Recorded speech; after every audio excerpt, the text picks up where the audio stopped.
She said, thank you. Whoops, got it. Got it. Okay. So I think we're being live streamed. Hello, everybody. It says we're being live streamed. Beautiful. All right. We're here. Yay. Oh, it's 11:11. Oh, look at that. Well, It's you 11. know we're being supported. I think we're being live streamed. Hello. Okay. I have to. I think we're being live streamed. Yeah, but we're on feedback. I know. Right, we're here. Yay. Oh, it's 11:11. Where is the? Where? Oh, look at that. Well, It's 11:11. There it is. Okay. I have to find the mute button. I did it. Okay, cool. So we started at 11:11. That's kind of cool. Donna Marie and I were chatting and getting in tune and talking about the crazy new year. So welcome everyone. Akasha here. And thank you for joining us. Donna's going to be there to share anything you have to say with us as we're over on Zoom, but thank goodness for all our fabulous technology. And now let me just share with you the proper introduction. It's always this little lag here, but isn't it great that everybody's on technology now and we don't all have to be perfect anymore? Okay. All right, good. So welcome everybody. Thank you for joining my show, The Infinite Show. And right now we're doing a wonderful series about 2022 guidance and energies to see what is this crazy new year going to be about and what are the best ways for us to approach it, to navigate it, to look at it, to move through it. As you can probably hear, I'm congested and I've been having my own little purge metamorphosis for the last 3 weeks. So it's important to surrender into whatever it is happening for you in your moment as well. So welcome, Akasha's here. Akasha, I hope if you just finding us that you will subscribe to the YouTube channel, click notifications so you know when we go live, and also make sure you go over to nanakasha.com and get on the list because we send you all the reminders and lots of other goodies. And here's a quick peek at some of the things we're going to be doing. So we actually have 3 videos up for you already. I channeled information about this year. Beautiful Holly came and did a channeling from the High Council of Orion, and I'm still using something that she shared with us. It was wonderful. And I shared soul reading stories with you and how to look at your life as a map and how to realize that your soul is talking to you all the time in every possible way, and to get tuned into that. So today it's going to be Donna Marie, and Friday we're talking to Leora Brunn, and next week we're having Donna Stellhorn, who's going to talk about astrology predictions. I love this, for the wild years ahead, and we're going to have Aztec and Mayan truths from my beautiful ceremony leader here, Christian. And we have a new speaker who's joined us. I'm really excited. Her son has autism, has become her spiritual guide. And so she's going to share unity consciousness from the Autism Collective consciousness perspective, which is really a fascinating thing, right? And then Raquel is going to show us how we have to follow our blueprint. We can't try to please other people anymore. And then Amy's going to show us about how to release burnout and depletion so we can actually enjoy the year. And then we're going to have the angel guide, Joan, come and call us. And we're going to end with, I'm going to share with you how to connect with your future self so you can be being guided towards your destiny, towards that shaman, what the shamans say is the only guide that you should have. Instead of creating from your past, how do you reach out into your so-called future self, the optimal path for you? So there's Leora for Friday and Donna next week. And this is our beautiful Donna Marie today. Thank you so much for being here, sweetie. Thank you. Always, always, always love being with you. And so I'm going to share a little bit about Donna Marie. If you've seen her here before, you'll know how incredibly dynamic she is. We have so much fun. In fact, if we start talking, I don't know when it's going to end. So she's an intuitive light worker, medium, facilitator of transformational energy healing. And she connects to spirit, allows access to divine light consciousness and ascended masters, healing masters, angelic realm, you name it. They're working with her. She's totally tuned in, and she was sharing with me before we started how she's not even sleeping practically because she's getting so much information, guidance, transformation. And her team lovingly nicknamed her as the Wi-Fi as she aligns vibrationally as a portal for spirit, allowing whatever necessary channeling is meant to come through for the highest good, which I love. That's my number one thing, is just don't try to force yourself into anybody's path, anybody's system, anybody's advice. Always find a way to connect, whether it's with Donna Marie or with me, or you keep working on your own intuitive skills. Find a way to talk to your own internal guidance so that you can be on your path. Otherwise, it's just a struggle. So the intention of our work is to serve and support each client for their highest and greatest good by bridging clarity and understanding on any limited belief or blockage that's preventing them from their highest vibration. And all her work is guided through Source Divine Light Energy. In the last 2 years, Source has been facilitating energy reboots for light workers because of the ascension she is aligned with and the capacity in which she can hold this upgrade for everyone, which is really important. This is why we have to come together in a spiritual community like this. We have to find resources, share resources, find different people who resonate with you, because somebody might in a particular moment be the exact answer for you. And then maybe it's time to move and find someone else who's on a path that is moving you forward. So Spirit's intention is to release any energy that's lowering you vibrationally and keeping you at arm's length from your ideal life. Interesting when you're a speaker and all of that, and you get this stuff going on, purging. So I love this. This is something that you sent me. Return to your own empowerment. And I wanted to share this word for word. You absolutely must know and understand your own energetic vibration, as it is the key to aligning you to be the vibrational match to your goals and your dreams. The intention of Donna's work is to show you how easy it is to step back into your own alignment and to return to full empowerment, your wisdom, and ultimately the best expression of your soul's mission and best life intended, full, complete, and abundant. So yesterday I was texting with Donna and she said, we're living in insane stress and turbulence, and this is what's going to help you. So you can see it as stress. I always remember that if you're a diamond or a crystal, that you live for how many centuries under pressure, stress, so to speak, pressure and heat, constantly being forced to release everything except your clearest light within you. So the power is always yours, and 2022 is all about reclaiming you and your sovereignty. So today she's going to share with you a 3-second method of clearing stress and anxiety from your physical form to not only reset you, but to reclaim the calm within. Hooray! So let me stop that and get back over here. So welcome, Donna. Hello. Thank you so much for having me. I always love doing your shows. They're so much fun. They're so flowy and easy. So thank you for inviting me on. It's the first telesummit actually, or, not a telesummit, but podcast or anything that I've done live in over probably 6 months. I stopped all of them because I did a burnout last summer. And my team is like, that's it. We're disconnecting you completely. We're rebooting you and recharging you. And I went through a major transformation through the summer months, which was nice. And when I did come back in, I eased back into work in mid-September.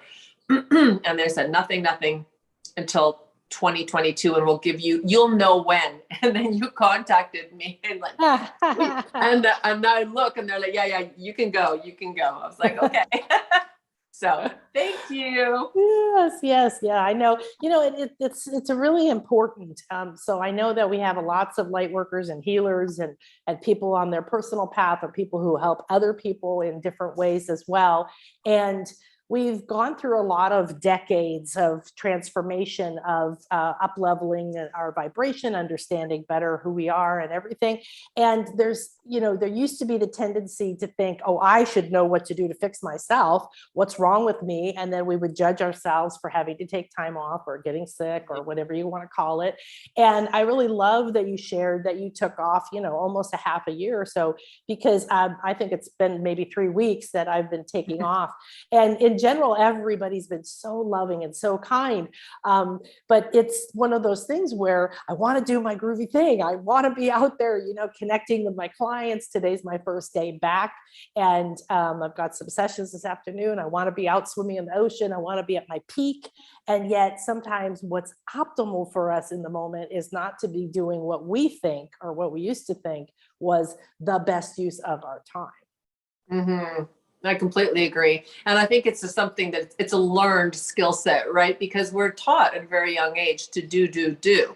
And if you're not doing something, it looks unproductive.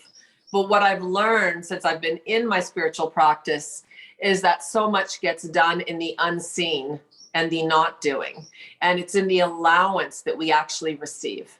So it's a completely different mindset than the mindset we were raised in. And it's certainly one that has to be restructured in order to allow for it to be functionally working for you. And we will obviously, have a resistance to like, well, I have, bills to pay, food to buy, like this, has to support me. But the minute you really surrender and allow the things to unfold, the minute you stop putting up a mindset of how you think it should be and allow it to be how it is intended, that's actually where we open the door to flow and ease. And our thoughts, if they're working against us, they're going to create a resistance that actually blocks energy and keeps us stagnant a lot longer. Whereas when we surrender to the not knowing and allow for the outcome, we actually invite the speed of the recovery in a lot faster because we're not blocking it from coming. We're letting ourselves receive. And this is a big lesson, I feel, for most of us in this age, our age category, because we were taught very differently. Yes. And if you're not doing something, you feel like you're unproductive. But there is so much that can be done within that quiet, within that rest, within that sleep, even within the playtime. When you're rested and you're relaxed, your clarity is returned to you, which will help you with your work. Your creativity is reconnected, which gives you the inspiration to do the work with more ease. So the more you step into that alignment by allowing, you step into a much easier pattern with you're not fighting against something, you're moving with something, which is you. So, it's like a baby. When the baby's tired, it cries, it wants to sleep. When it's hungry, it's going to say, if we kept children like that and didn't try to break them and say, you can't eat now, or you have to sleep. If we just kept them in their natural rhythm, we wouldn't be correcting anything for anybody now, Yeah. And it's such a good point because I was getting these flashes as you were talking of the last several years. So my partner, Chris, had a seizure and that completely stopped everything we were doing and the way we were doing it. Mm-hmm. Then I don't know what it is now, a year and a half ago, I died from bee stings and a big drama there. And I had like a 2-3 week out of body astral travel experience to come back into my body. And I wasn't the same person. Like I am, but I'm not. Mm-hmm. And I tried to write about it and I couldn't define it. It was like, I can't use the old way of thinking to define who I am now.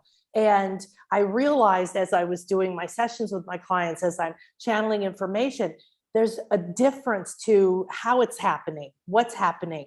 And we have to let go of that, that definitely the good, I'm from the Midwest. I think you have the same upbringing in there in Canada, right? That work hard, and the more hard you work and the more you suffer, the better person you are. Yeah, exactly. And, that's very strong programming from my parents who are still alive at 88, And so, nice. My mom actually sent me an email the other day and said, why are you so sick all the time? like getting mad at me like that I was still having an issue. And I thought, oh, there was a flash of that childhood thing, like I'm doing something wrong, and then it was like, no, it's okay. Surrender into it. But we can't ask the same questions. We can't act the same way. We can't manifest or do things in the same way, because the frequencies and the paradigm we're going into is so different. We can't imagine it. And so when we're dragging that old way of doing things in, it like you said, it blocks it. It actually, it's like when you're going, I want to find my love, I want to find my soulmate, I want to find them, and you're looking over here and they're sitting next to you over here, right? And how many times I've seen so many clients that way. And, when the law of attraction came out, it was all about write what you want, think what you want. And then you're walking past what you want every minute, and that's done. It's like, you're in it and you're letting yourself be enveloped almost by something completely new. I honestly think that we light workers are now being facilitated as innovators of information.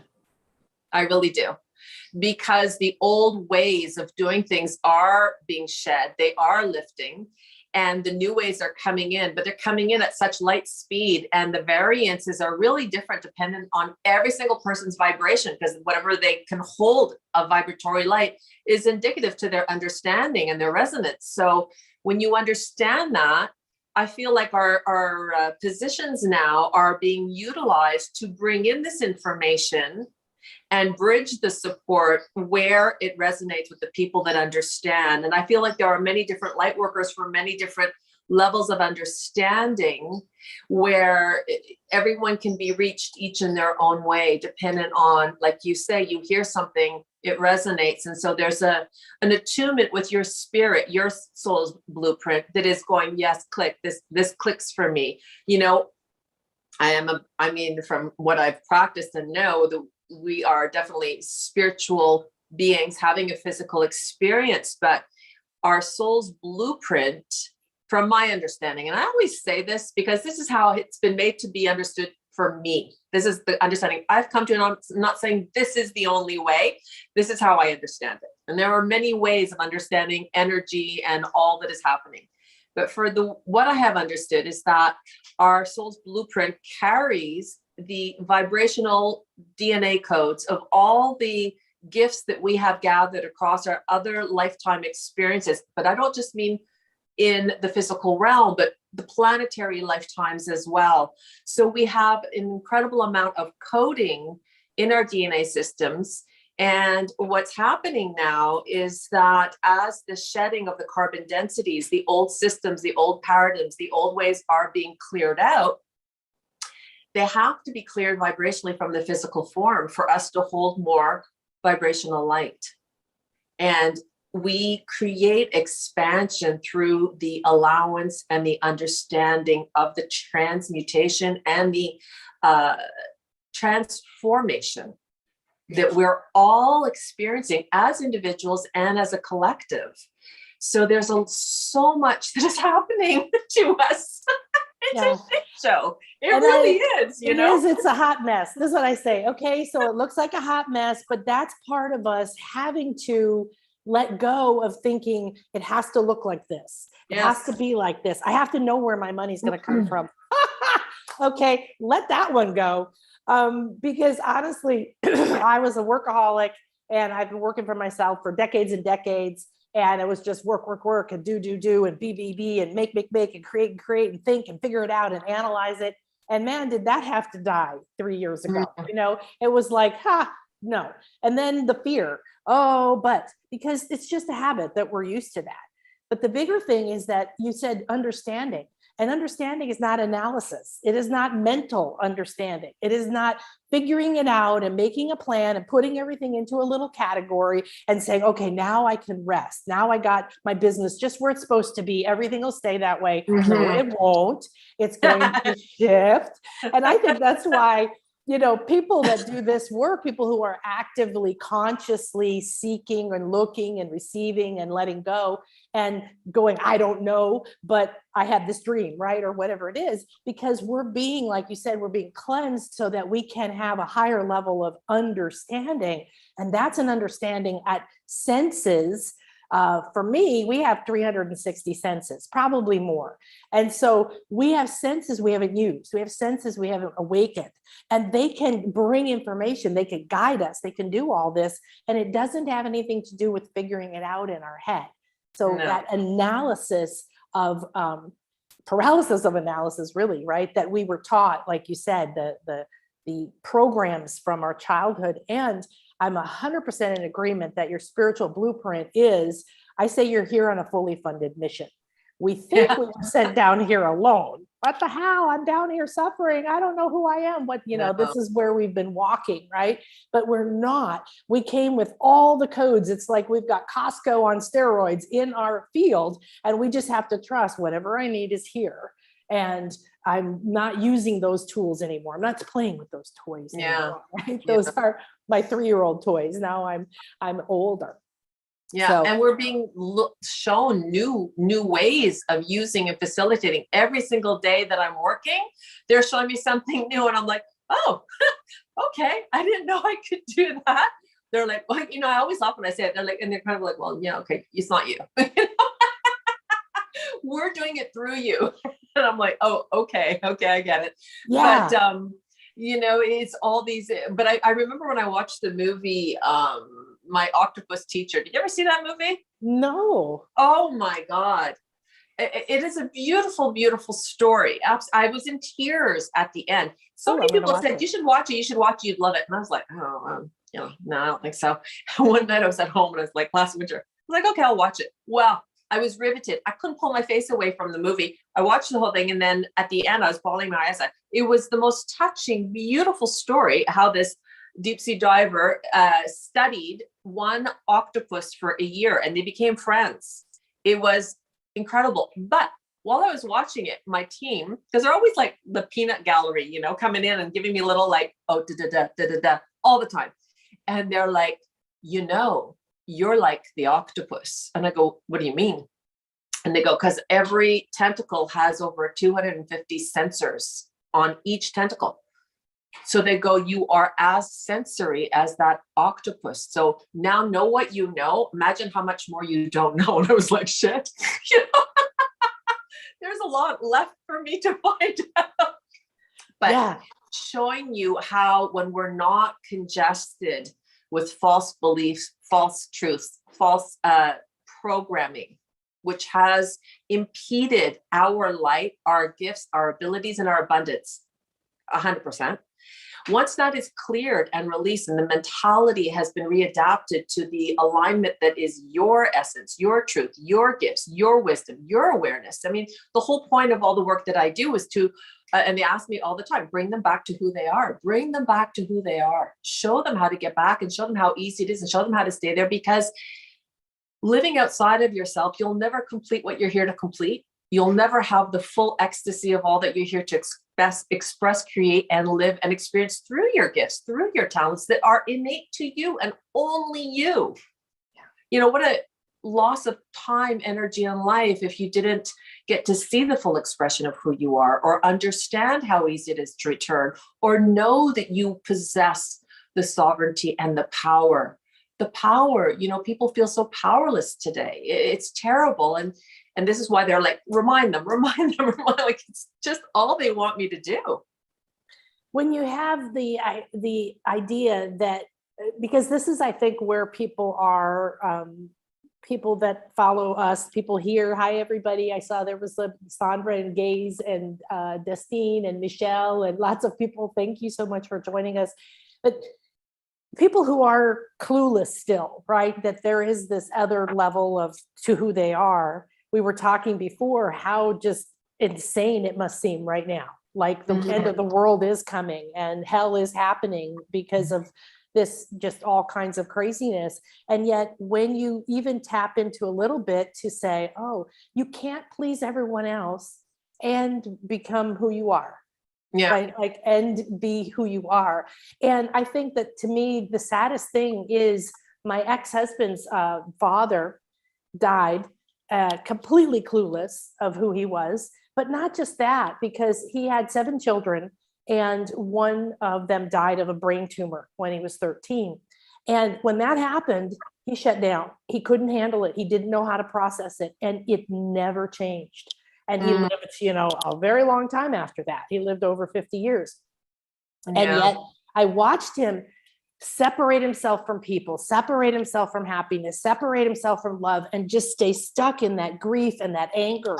And it's just an example. I think we probably all know people like that, but it shows you how these things that happen, it's part of the show, right? It's part of the journey, the novel, the movie that we're in. It doesn't mean we can't care about people.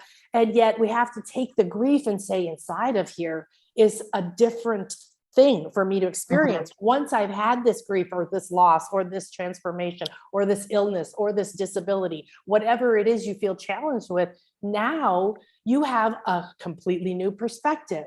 What if that is a perspective that will help people? Because I know everybody wants to live their purpose and help everyone else, and being you and awakening all your tentacles, I love that, all your senses is the best way to do that.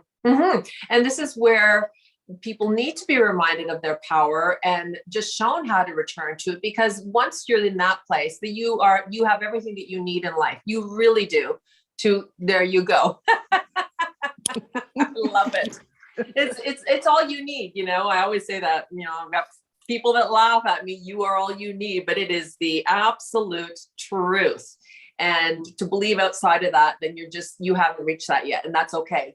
Everyone has their journey and their time to come into self-discovery and self-awareness. But it's funny that you're talking about the grief thing, because I had a brief conversation yesterday with a client who reached out to me and wanted to book a call for her dad had passed, and she wanted to book a call because I do work with those that have crossed over. And I always interview my clients before I book them, just to make sure we're the right fit. And as I was speaking with her, she was crying and crying and crying, and she was holding on to so much grief. And I just said to her, I said, before we even book anything, I said, I need to clear this right now. I said, when did your dad pass? And she goes, in April. And now it's January. I said, have you been feeling like this since April? She goes, I've been feeling worse. It gets worse every month. So I just stopped her and I said, you're not breathing and you need to release this. So I just had her put her hand on her heart, and I had her do a breathing exercise with me. And within 3 seconds, she completely shifted. And then she goes, what did you just do? And I laughed and I said, I didn't do anything. You just released. I helped you release, but you did it. And then she goes, Donna Marie, you're not going to believe this, but I have a pain. I've had a pain in my back since April and it's gone. It just lifted. And I said, so here's what happened when we suspend our belief.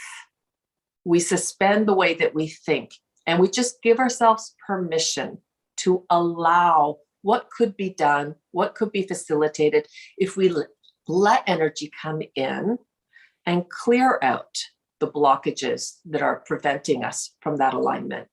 So her blockage obviously was grief. And the minute we touched on the issue of what it was that she was sad about, I said, you don't need to correct that, but you do need to release it in order to heal. And I said, just take a deep breath and just let it go just for now. And she did.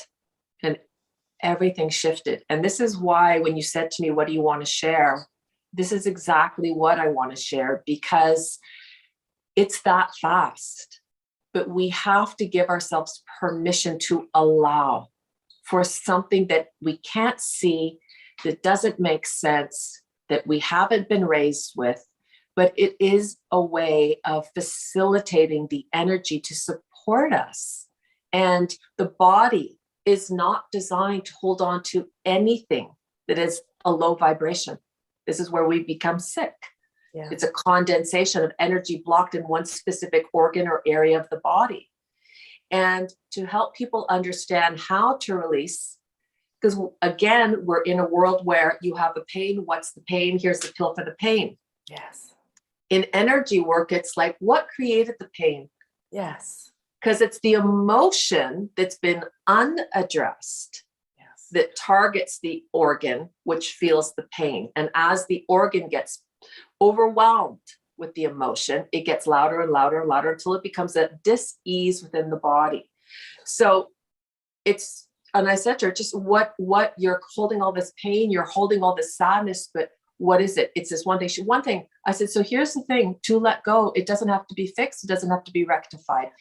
The heart only needs to have it acknowledged. This is hurting you. And you're tired of it. Just take a deep breath and let it go. And within that breath, I felt it. Everything lifted. And she started to laugh. This was a 10-minute conversation, and it was a 2-second thing. And I said to her, it's because you gave yourself permission to let go. And here's the thing. If you believe that it could help you, and you open yourself to just suspend any truths about it and allow for it, the energy can come in and clear. Mm-hmm. Mm-hmm. But if you were to listen to this story and say, that's impossible, and you tried to do it, it won't work, because our thoughts block the flow of energy. The way we think either allows things to come in or creates a restraint against it. Yeah. So mindset, how you use your mind, the way that you think in this new vibratory world that we're all being immersed in, whether we want to be or not, if we don't shift these old paradigms and thought processes, we will struggle with moving forward. Yeah. This is not about understanding. This is about allowance and surrendering.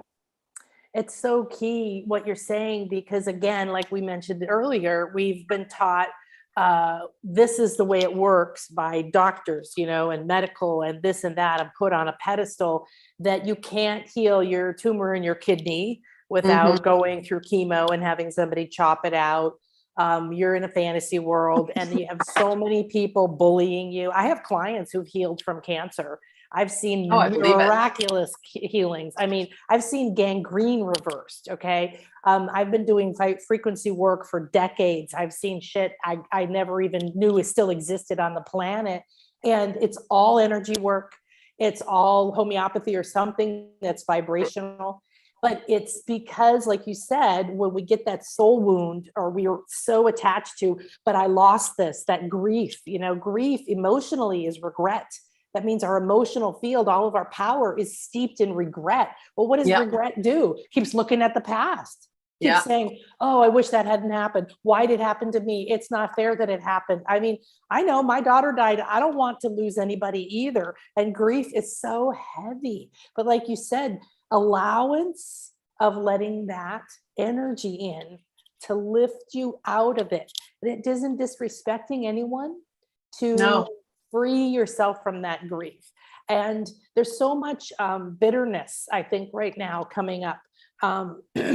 Anger. There's so much anger at the polarity. You're wrong. You're wrong. That's BS. This and that. I shared some natural healing things that I use. I've always had allergies, and not too bad. But when this came up, and I shared it in email, and it's interesting. Most of the responses are very loving, but some people are saying, don't spread bullshit. I don't want to buy into bullshit. This isn't real. Don't tell people it's real. I didn't say any of that, right? That's what they thought about what I said. I just said, here's some things I do when my body's doing these things, right? And so when you have that resistance and you're carrying it, and you're looking at Facebook and the news, and you're watching all this stuff, that person said this, and this person did this law, and this isn't fair, and it's not fair that I have this problem. Apurva, hi, and hi, Sylvia, said December was really heavy, and it's been heavy up until last week. It's been heavy for 2 years. Yeah, that's because of the density, like you said, that we're carrying. we've got to release it. And if we're feeling bitter, if we're feeling like it's not fair, if we're constantly crying, don't judge yourself if you're in that space. However, let yourself say, you know what, I give up. I give up. I give up trying to feel this and carry this and be upset about it, right? What if? And that's why, to me, this, I've studied with so many shamans, and they've been coming to me, like you were talking earlier, you know, constantly coming and dreaming. And I've been doing so much lucid dreaming.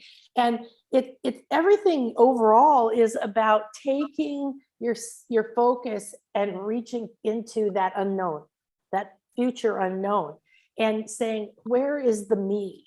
Right? That knows what I'm doing, instead of carrying this density and being angry with this or wishing things were different. That's just going to hold you back and hold you down. Yeah. And it's different for each one of us. For me, I always have to go, I will do the frequency energy music at night when I go to sleep, but I always do it. For me, I connect so deeply with the whales and the dolphins. And I know that the first time we met, there was such a strong connection for us in that.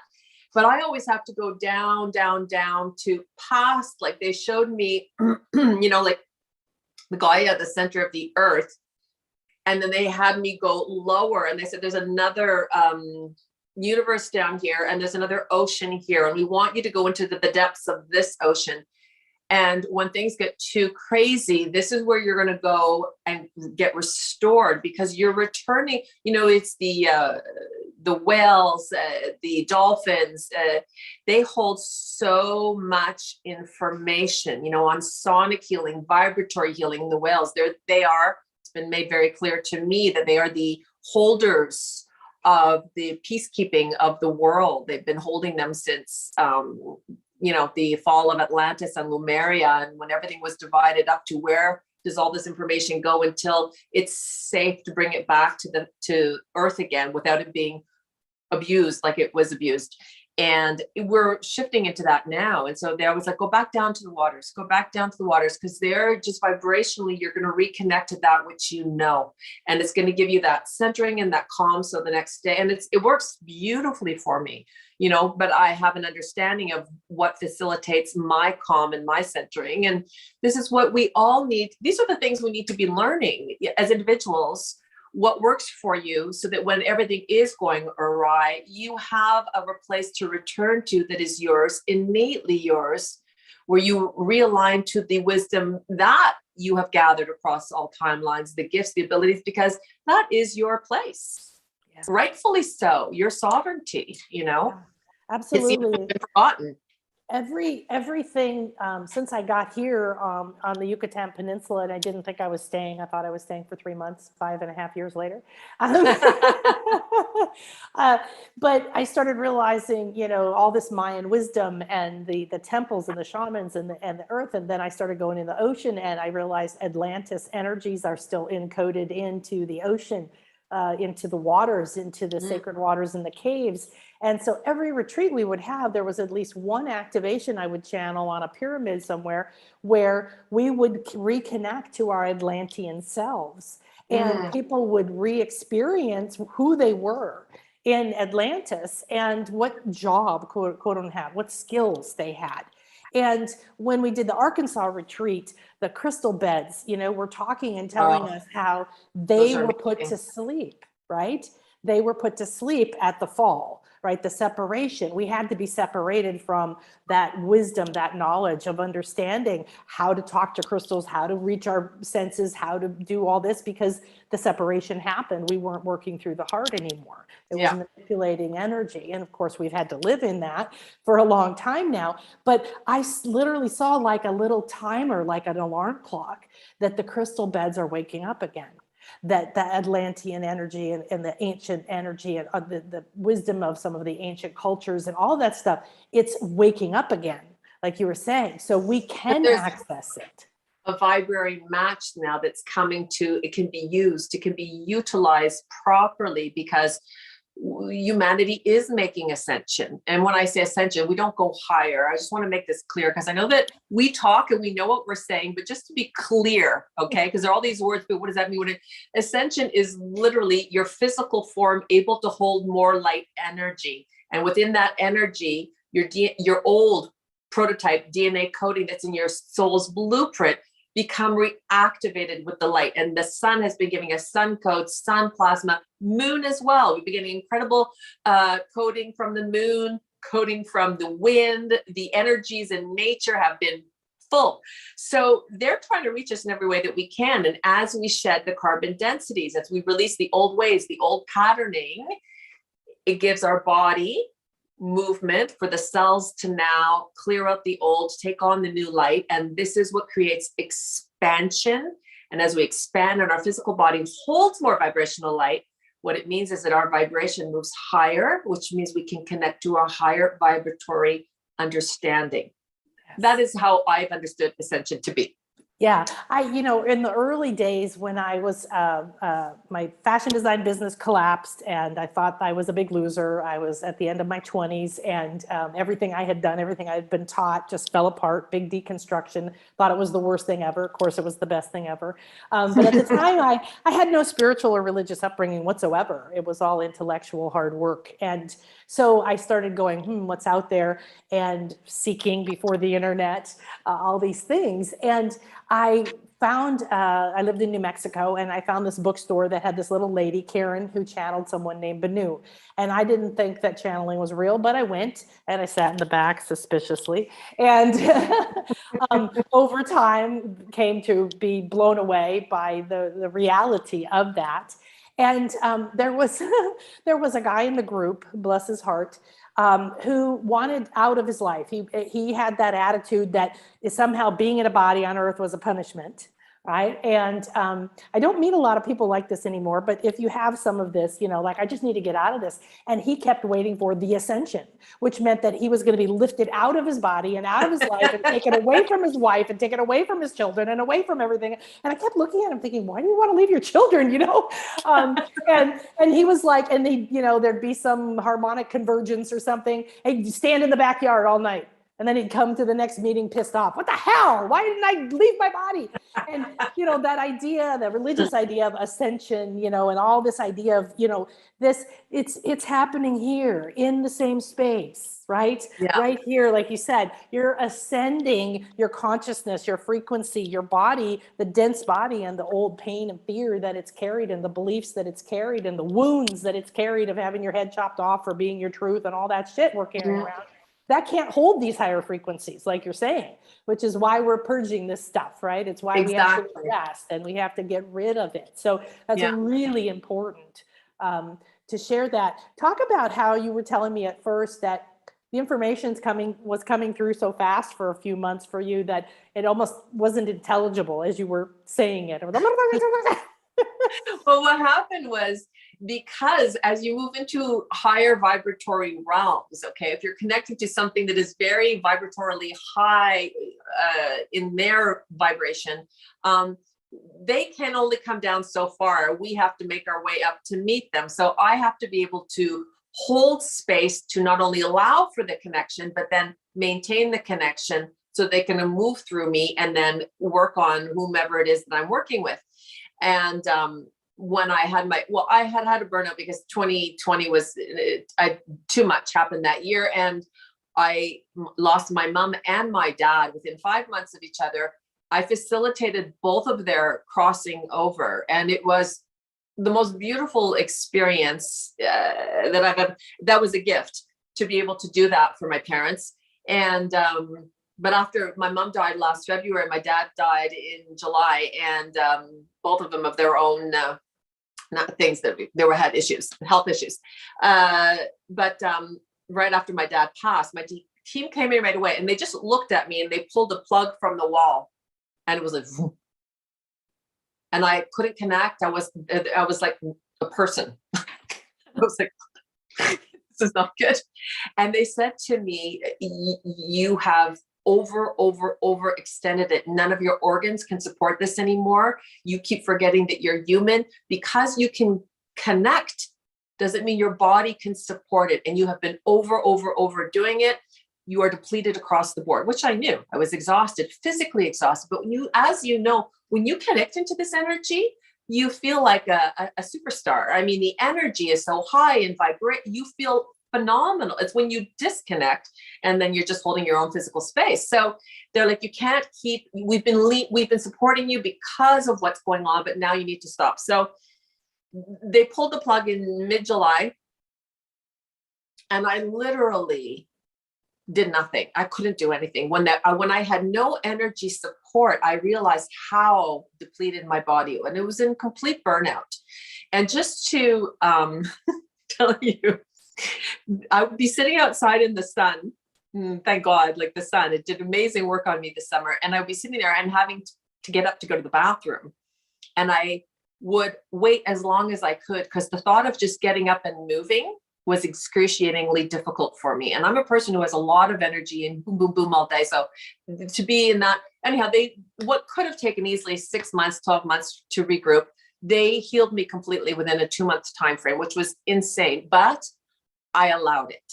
I said, I can see, I'm done. Like I was dead. So I'm like, just do whatever you need to do. And they cleared and they rebooted, which is very painful as well. Physically, they do when they work to create more light expansion within me. They always work through my bones. And it's like somebody drilling on you 24/7. So they have to break up the matter and then they clear it and then create more space to hold more light. So, there was a lot going on this summer. It looked like I was doing nothing, but a lot was being done. And when I started back at work and connecting with them to do my work with my clients, the speed at which this energy was coming in was so fast that I felt like somebody had pressed me and made me talk on fast forward. And I'm looking at the client like, wait, I can't, what are you saying? It was too fast. And I'm like, slow it down. And they're like, no, we can't. This is the speed of it. You have to slow it down. So there was this whole adjustment of the body trying to take the information in. And it's really like when you're putting something on like slow motion and it's like, and I'm like, well, how do I do this? And they're like, as you keep practicing it, you're going to attune to us and you'll receive it at that speed, but then you're going to release it at the speed that it can be received. So there was an adjustment period for me. But the way it was coming in, it was like this gold loop coming in through my crown chakra and then going out through my solar plex. And it was just vroom, vroom, like going so fast that I thought, this is going to make me dizzy. But what happened was it was so fast, it felt like it was on slow motion. And then I was able to speak and talk like this without it being like, because that's how it sounded like to me. But then it all came into alignment. But it took me about a month to make that thing. I feel bad for the first few clients I had because they were like, what are you saying? But the information coming through, I couldn't stop it. Once it comes in, as you know, it's not our brains thinking it. We're just receiving. And it was just coming in so fast. And I was like, I was like, I'm like, I can't breathe. Give me a second, but now it's all good. Yeah. But it's like a transformer. If you travel and you plug in your electronics and you're in a different country, you have to have that transformer. Yes. Right? Which takes one current and changes it, steps it down or steps it up to meet the other current. And, we have all of these examples. It's like, calling somebody on your phone and never getting the right phone number and being pissed you're not connecting. Well, it's because you're not on the right frequency. Yeah. And it's interesting. I love how you said that because I know I can feel there's people who are like, oh, now I'm starting to understand what's happening to me. Like if you are experiencing pain, if you are having physical issues, what if you shifted and realized, okay, I'm being adjusted? What if my belief was I'm being adjusted, purged, upgraded, shifted, changed, right? So that I can receive more light. I know lots of light workers that are frustrated that they're sick or that they're somehow limited. They feel limited, that they can't get out there and make it happen. But they're all going through transformation. But everyone is. Exactly. Everybody. Yeah. Light worker, every single individual is going through it. And they're all experiencing it in whatever carbon densities they're carrying in their physical form. So it's being expressed differently for every single person, light workers included. Yeah. because we're all being prepared for this new speed, this new understanding. And the thing is that even the sun codes coming in, they used to come in like in a more of a, I can't even explain it, but there was time in between. Now it's like, like, wait a second. It's more like being poked, isn't it? Before it used to be like, oh, the warmth of the sun. Now it's like poke, poke, poke, poke, poke, poke, poke, poke, poke, poke. And, I know the scientists are talking about more sun flares and more energy. Even the scientists can see that the sun is increasing the frequency.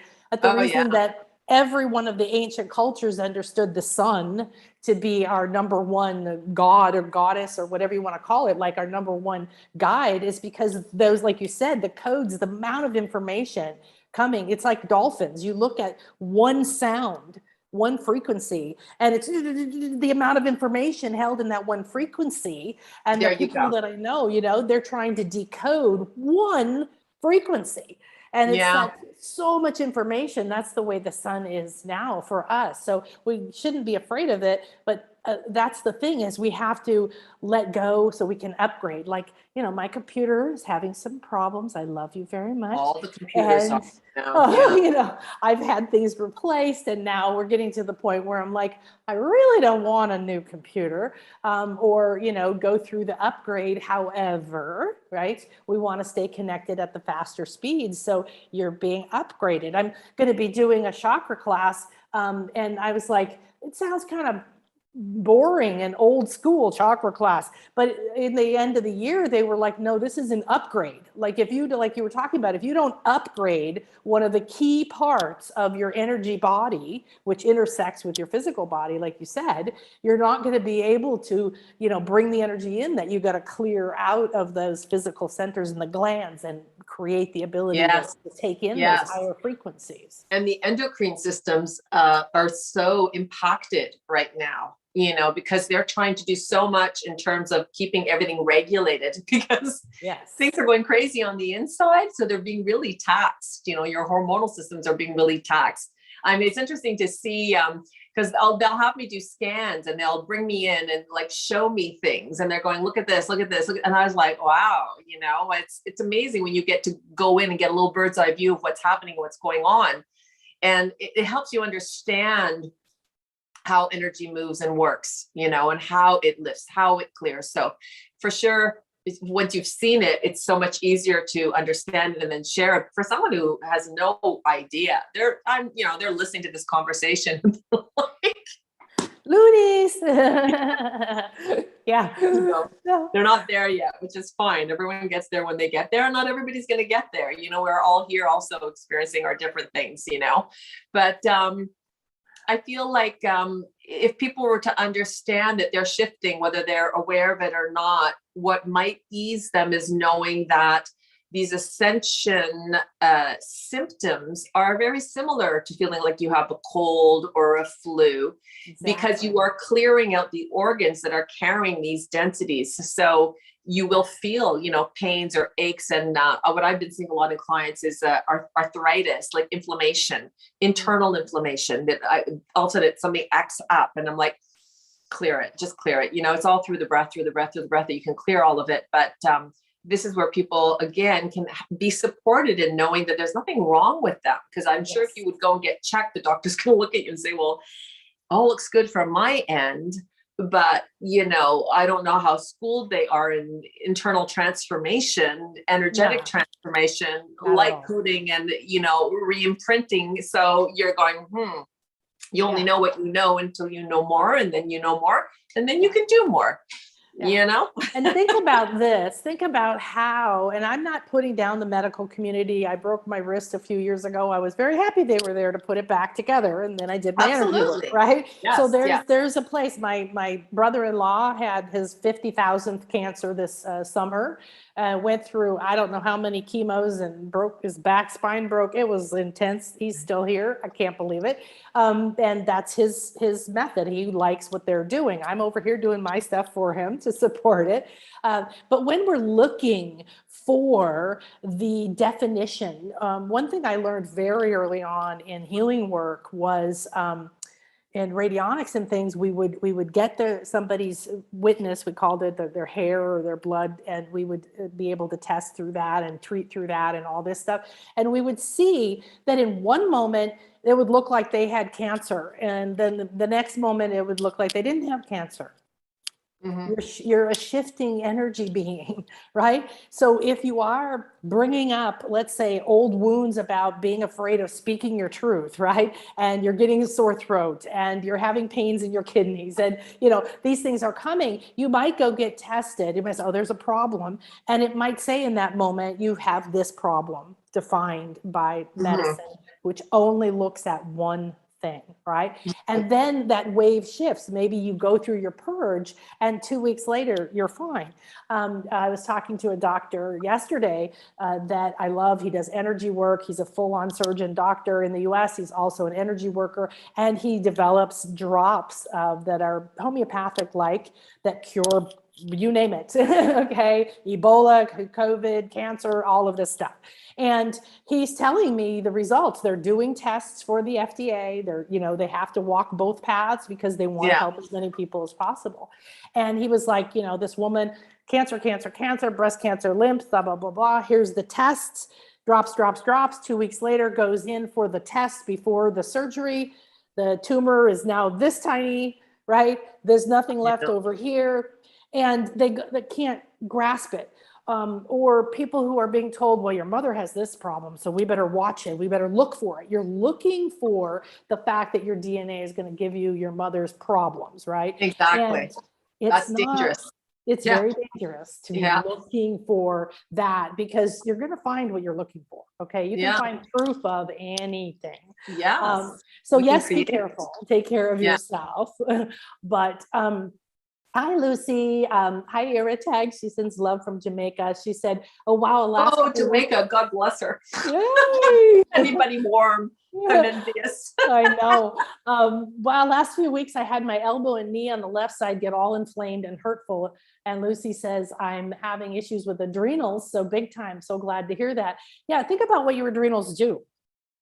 Okay, they filter toxins, right? They filter out toxins and then release it from your body. Well, if we're talking about mental toxins, soul wound toxins, right?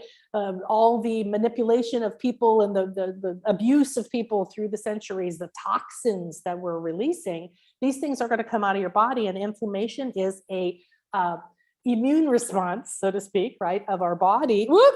I have an overactive immune response. I have for a long time.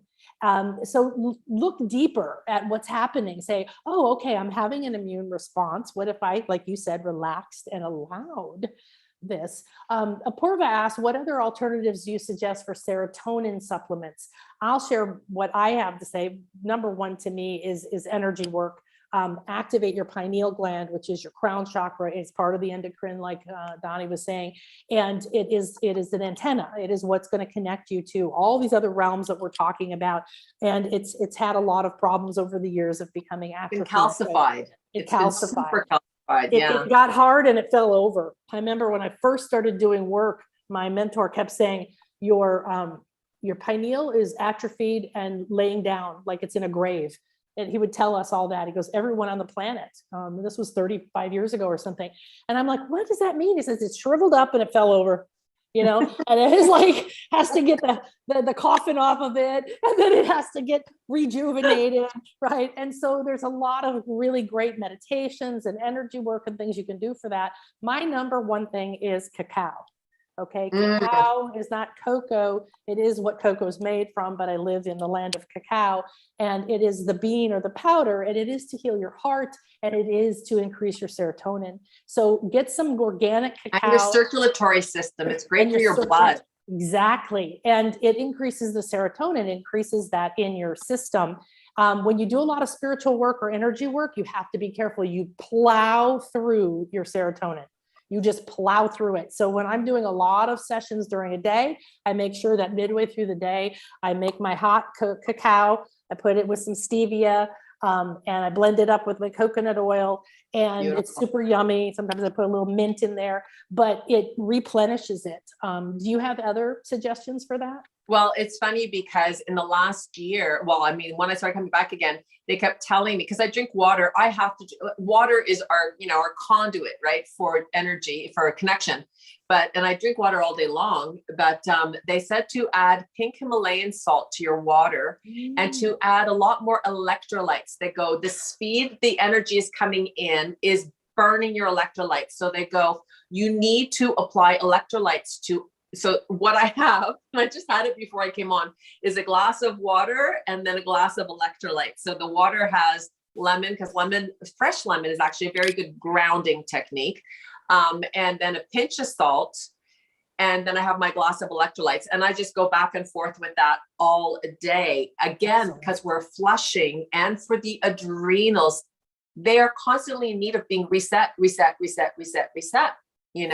Flush out that crap that's coming up to the surface. I so love that you said that, because in December, I started feeling this depletion, and it's the only thing I drink is water or cacao. And every morning we drink lemon water, hot lemon water. And then we have our cacao with our oil and so on and so forth. And, but I just, it didn't matter. I just would feel depleted. And I literally stopped one day when I was in town, which isn't often, and I got some electrolytes. I had to find one without sugar, and I drank it and I felt so good. And so now I have them here. And yesterday I was like midway through the day, I went and got a bottle and drank it down, and went, oh, now I feel so much better.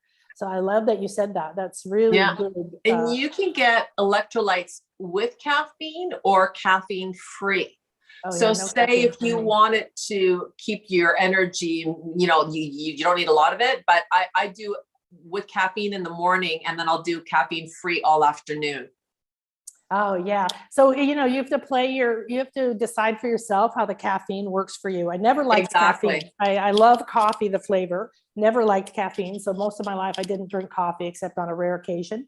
Then last year, the last 2 years, I just got totally addicted to going to coffee houses. I don't go to town very often, but we'd be like, oh, let's try a new coffee house. And I love coffee and everything. And then I think in November, I got my team told me no caffeine. My heart was doing weird shit. So, but Chris, my partner who had the seizure, he can function for a few hours a day like normal, and then his brain just doesn't want to work. Man, if he has a cup of caffeine, he's just like, hey, how you doing? We're going. It is like fantastic for him. So he's like, make sure you keep that in the house for me. So so you need to have that, right? Yes, our lovely Jamaican friend said her Jewish grandmother used to drink hot lemon water every morning. It's really, really good for you. My mother used to give it to me when I was sick, when I was like this. But I found out that if I drink it every morning before I do anything else, it clears and cleanses a lot of that stuff. Is cacao the same as chocolate? Chocolate is made from cacao. So cacao is a bean, grows here in the Yucatan, and people mix it up and add sugar or something. That's why I take the organic powder and make sure you put it in a blender or shake your bottle or something. Otherwise it'll be lumpy. And I use stevia, so I don't do sugar, but you can use honey if that's something you like. I'm a complete non-sugar person at the moment. I'm hypervigilant, Apurva said. Does that mean my pineal is open? I would have to say that what I'm seeing for you is that the back side of your pineal seems to be very active, and the front side, whatever that means, is still having this little shield on it. Hypervigilant, that sounds like too much intensity to me. What are you feeling? You asking me? Yeah. Yeah, I feel like there's too much vibratory, too much going through her right now. So either and it feels like she's an extremist, like she wants to do it all. I'll get it over with, get it done. And you can't be that way with this energy. The vibration is too high, and it's a major stimuli. I can speak for myself. It's depleting me, and I can hold a lot of vibration. So imagine how it depletes the body. A normal, so it's I do a prayer, and I always ask, with an alignment for what I can receive for my highest good, so that everything moves with your ease and your flow. Okay. Allow all of these codings to be done, the flushing to be done, but always in accordance with my divine blueprint, my body's ability to facilitate this so that it is done with ease. Otherwise, this the intensities and the impact of them is you're going to feel it. You're going to feel it. So it's to allow everything. We want everything now, you know, and it's just like, it's made it so clear. It's all about integration, integration, integration. And as we clear, we make more room. And as we make more room, we take on more light. So it's just to say, instead of saying where to set the focus, your body has its own natural intelligence. It knows exactly what organs need the energy first, what comes in after. So I just give myself permission to receive. So in this activation, I choose to allow my body's own divine intelligence to redirect all energy according to my highest good, within what I am capable of receiving for my own ease and flow. Yeah. So now you're saying, great, come on in, help, facilitate, clear, release, reactivate, light me back up. Aligned with it. I need to stay alive. Exactly. And this is like, my clients and students know I just never shut up. In fact, the ones who've worked with me for a long time say, I hear you in my head. I hear you in my head. I go, good. I know that I'm getting there, which is what is optimal for me at this time. What is optimal for me at this time? Not what's good for me. Is this good for me? Don't use these words that are subjective, right? And like we talked in the beginning, if we're trying to make it happen, if we want this to be finished, we are trying to push our own agenda, right? Mm-hmm. So well, let's go. I'm just going to put you on the spotlight here, and you can do clearing, cleansing, whatever you want to channel through for us. And, okay. Well, I'm gonna say what I think I'd like to do, because what I've been working so much on in the last 6 months, and I feel like this is going to be the theme for 2022 going into 23, is to help everybody cope with stress, overwhelm, and anxiety. You know, we are living in unnatural times, and we're not in the normal rhythms that, you know, we've grown into being used to being in.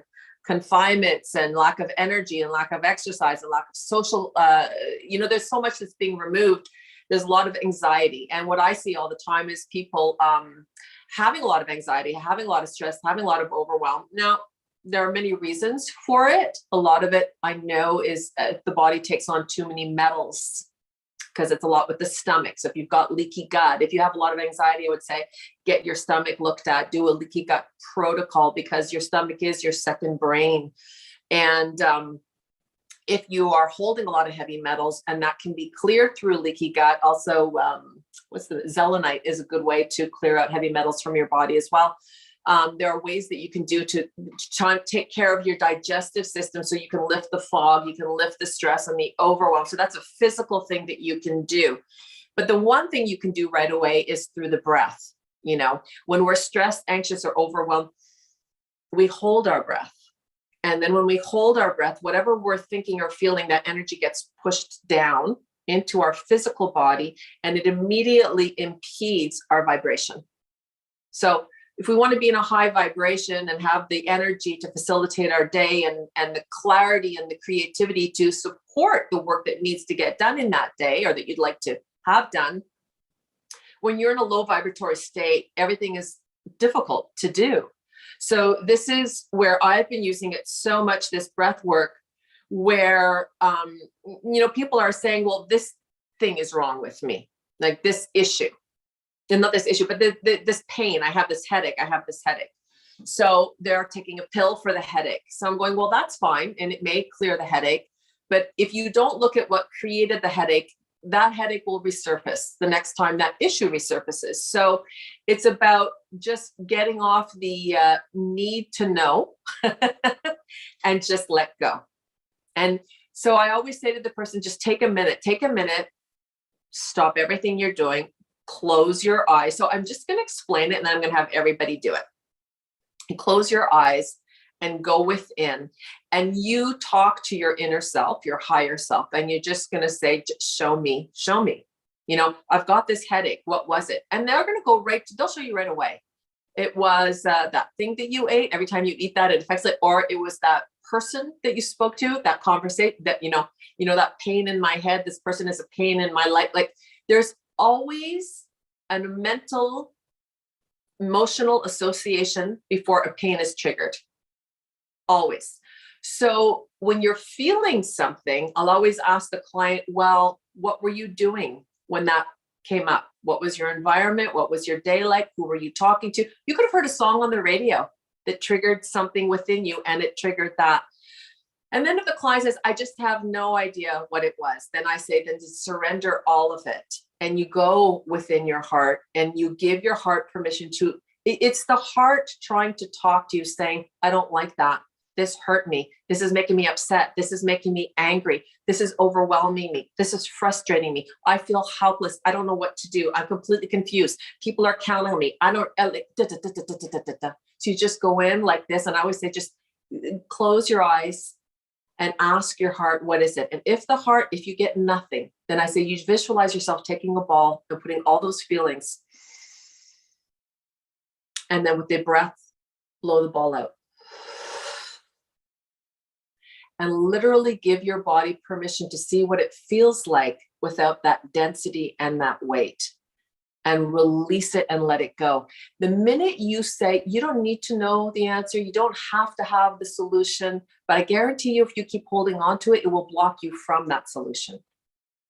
So let it go, make space, let your body vibration move back up. And the first thing you're going to reconnect with is your clarity, which could bring in the solution or a resolution or not, but it's in the release, in the allowance we receive. So you have a pain, you want to get rid of it, you're overwhelmed, you want to release it.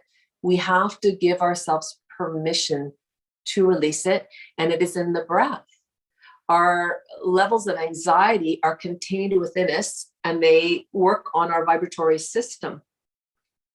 So if you're stressed and anxious all the time, more than likely you're only breathing from the top of your lungs, which means that the oxygen isn't going all the way down to the base of the lung.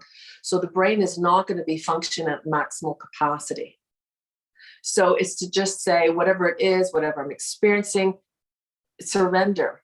That is what it is. But don't let the body keep containing it and pushing you and creating this anxiety, this angst, this overwhelm, because it will just perpetuate, and it'll create an attack. It'll create an accident because you're not releasing it. You're not releasing it. So,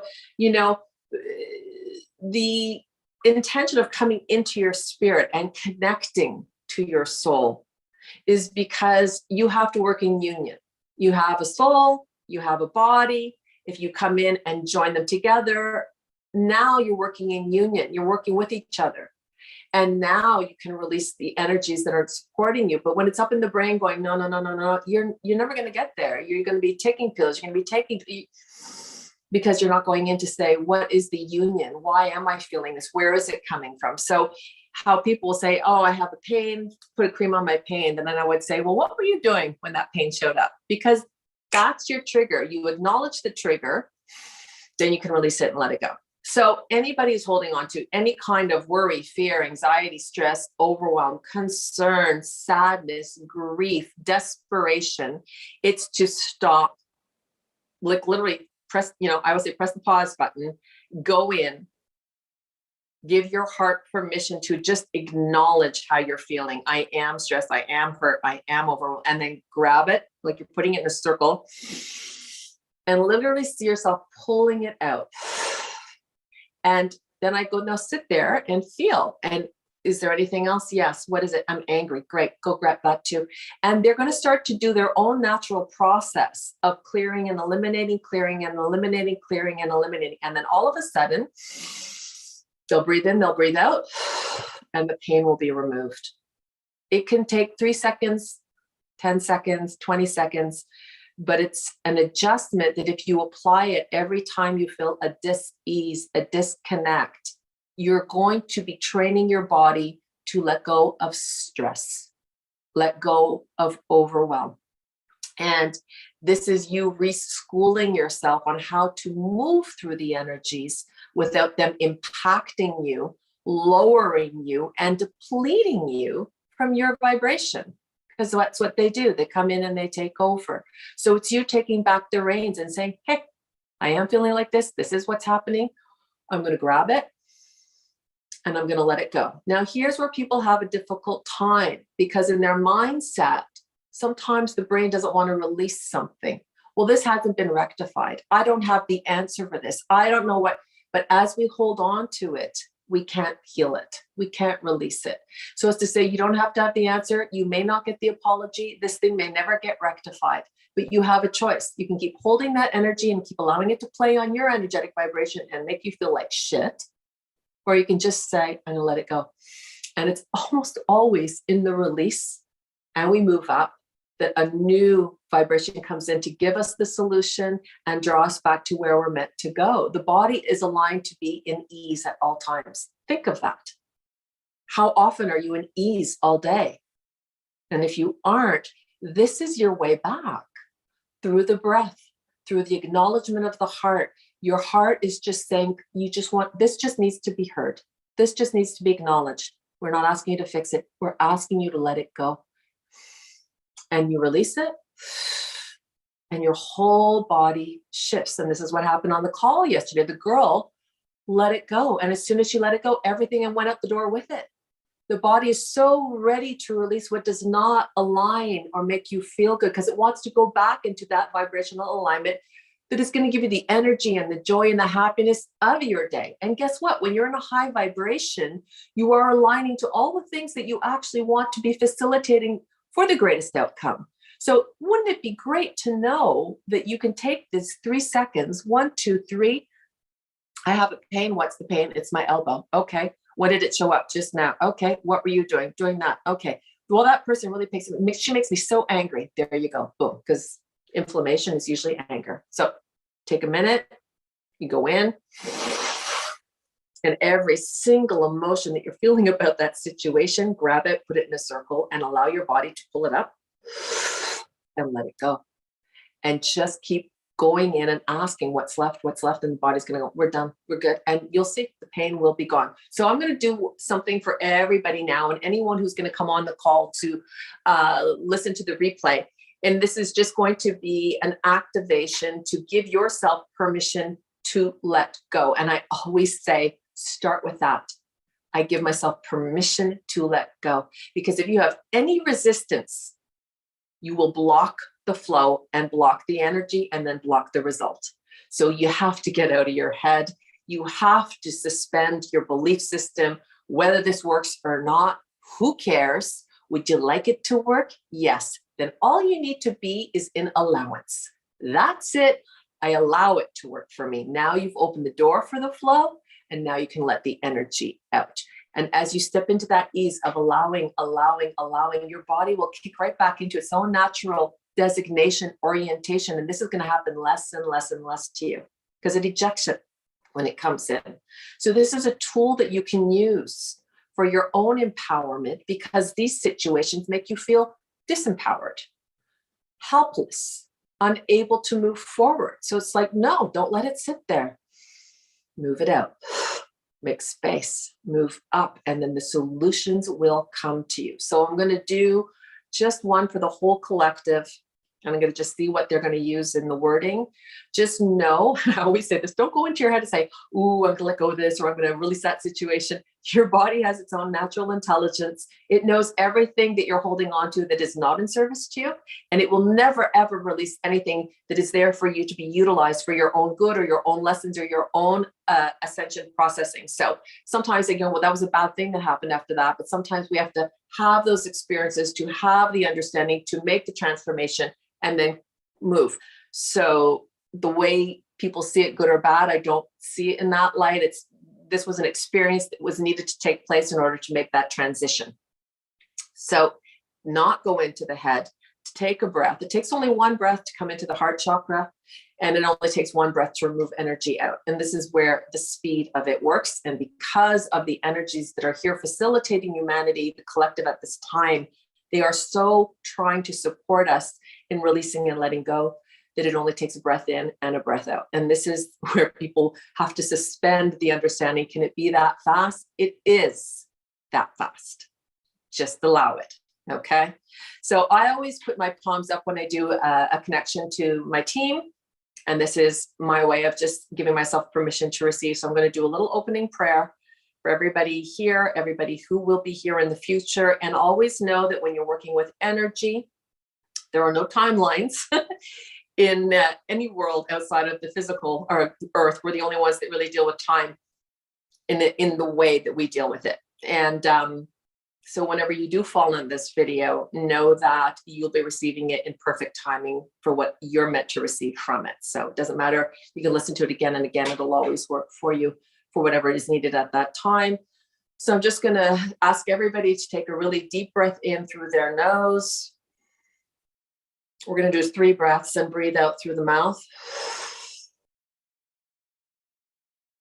And now with this breath, see the light coming in through the crown chakra, so through the top of the head, coming down through your central column, which is the pillar right inside of you. And right at the solar plex, so it's just the point just below your rib cage. This is where you give and receive energy. You're going to see that as like the tailpipe of your car, where you're going to release the energy and the vibration from the physical form. So we're going to allow the golden light energy to come in, magnetize to the energy you're holding onto, and then we're going to breathe it out through the solar plex. So your breath work as I do this is just really keep breathing in, draw the energy down, gather it, and then breathe it out.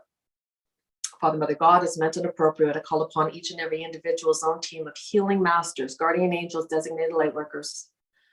And I ask that they step forward on their behalf, always within the parameters of what they're capable of receiving, always for their greatest and highest good, asking for the integration of the violet flame, that it be placed directly behind them. And I call in the interdimensional light working systems to be blessing, healing, clearing, and transmuting all thoughts, worries, fears, or emotions, anything that they're holding on to, conscious or subconscious, mentally, spiritually, emotionally, that is depleting them, lowering them, and not allowing them to step into all of their light, clarity, wisdom, and understanding. It is safe now to bless it, heal it, clear it, transmute it, release it, and let it go. As we let go, we allow their own individual team of healing masters, guardian angels, and designated light workers to step forward on their behalf and facilitate for them all that is meant and appropriate, always in accordance with the divine light and always for their greatest and highest good, allowing for the integration and the purification and the transmutation of anything that is no longer in service to them to be blessed, to be healed, to be cleared, and transmuted. So take a deep breath in. And now this is you giving your body permission to literally exit all that no longer serves you.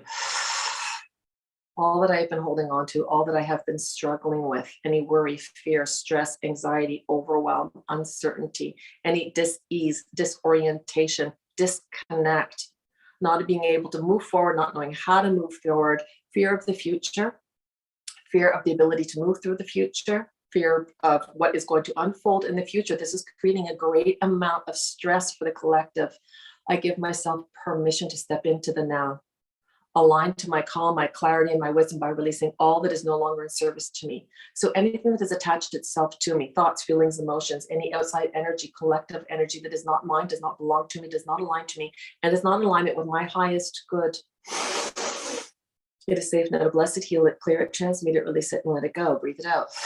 All that is not mine, I let it go. All that does not serve me, I let it go. Anything that has been imprinted upon me, that does not support me, that is not in alignment with the truth of all that I am and all of my light, all of my gifts and all of my abilities, safe to bless it, heal it, clear it, transmute it, release it, and letting it go.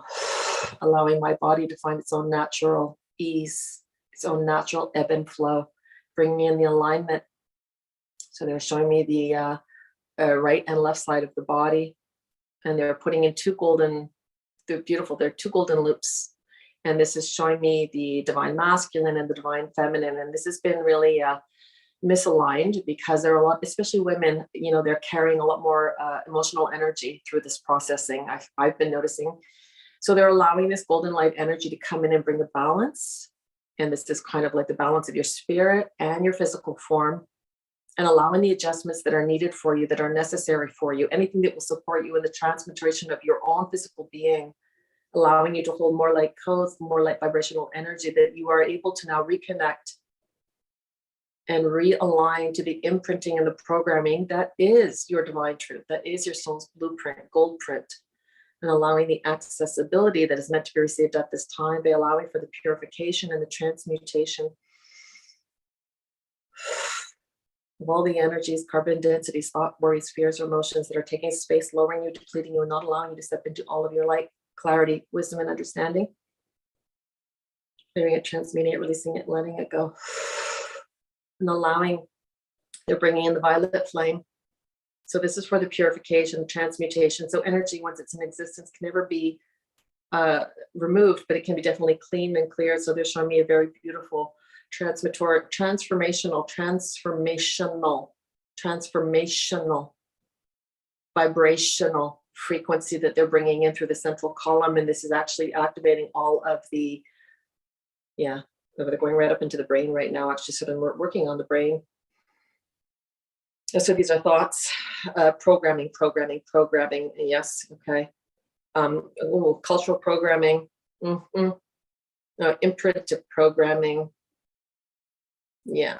Bloodline programming that is no longer in service to you, that does not support you, and that is not alignment with this timeline, this lifetime, and anything that is yours to be lived and expressed and experienced for your highest good is safe now to bless it, heal it, clear it, transmute it, release it, let it go. So it's giving a facilitation. They're calling it a light incarnation and bringing in the cellular restructuring. Okay, but there's a coding that is taking place, and they're showing me that this is going to be a gestational period where things will be facilitated as the body releases the carbon densities. They're really showing me the mind again. This is really giving your mind permission to just trust and allow and let go, knowing that what is meant for you, what is for your highest good. Yeah. Okay, they're working actually just down on the sacral. So blocked energy, blocked creativity, and also they're working on the hips. They're moving to the hips. Okay, so clearing out anything where I can't move forward, difficulty moving forward. They're moving forward and backward, and they're showing me backward in time. So they're doing both sides of the family. They're doing a ancestral bloodline. Okay, they've never done it this way. This is the first time I see them do it like this. They're moving through the hips and they're pulling out.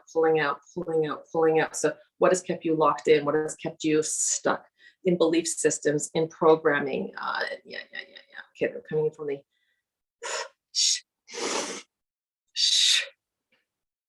yeah. Okay. Oof. So old programming, and this is going back, beginning of time.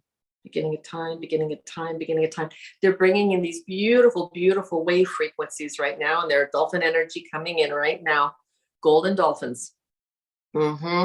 And they're coming in, they're actually just creating these sonic waves, and the waves are going directly into the hip bones, hip joint. And they're creating this really beautiful lubrication, mobility. Oh, okay, mobility is what they're calling it. Ease, flow, mobility. And they're also programming the bones. Okay, that the skeletal system needs this vibrational support. So there's going to be a shift in the bone density. Yeah, they're going to be working on the bones. So the skeletal system is being under attack. They're saying it's having a hard time adjusting to all of these high vibrational light frequencies. So they're showing me they're making an elastin within the bones, and it's like it's gooey. But they're like, look, they're stretching it. So, and now there's like this I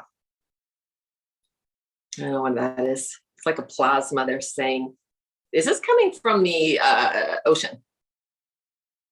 No, they're saying no, this is star. And okay. So yeah, okay, thank you. They're going, no, this is Sirius. The vibration, the energy, what is moving through your bones right now, lifting up the densities. This is a vibrational alignment. So yeah, they're saying that the dolphin family is from the star Sirius. So that is a planet furthest away from our physical Earth, the sun of suns, and they're connected.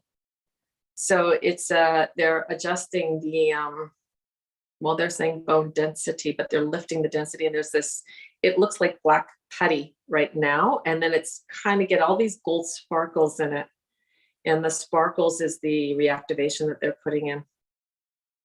Oof, there's somebody that has problems with their shoulder and their back, so please just let this light go into, there's a skeletal problem there. Anyone who has on this call that has a problem with the scapula, okay, not feeling supported. I don't have the support for this. You do, we all do. So it's to release and let go of that feeling, that false belief, that false truth that you are not being supported, or you do not have support, or you do not see the physical support showing up for you. they are here and they're working on you, and they're also going to work on your shoulders, and they're also doing a runoff on the shoulders and on the cuffs of the shoulders. Like, yeah, don't carry what is not yours. Do not support what is yours, and to know cognitively what you do not need to support, you do not need to carry. They're taking off old. There's so many cuffs that are just breaking and popping off, breaking and popping off. So these are old truths, old belief systems. This is a lot of past karma. Yeah, and ancestral and lifetimes that you have lived where you were locked in, could not speak, could not say your truth. They're moving all on the bones in your shoulders.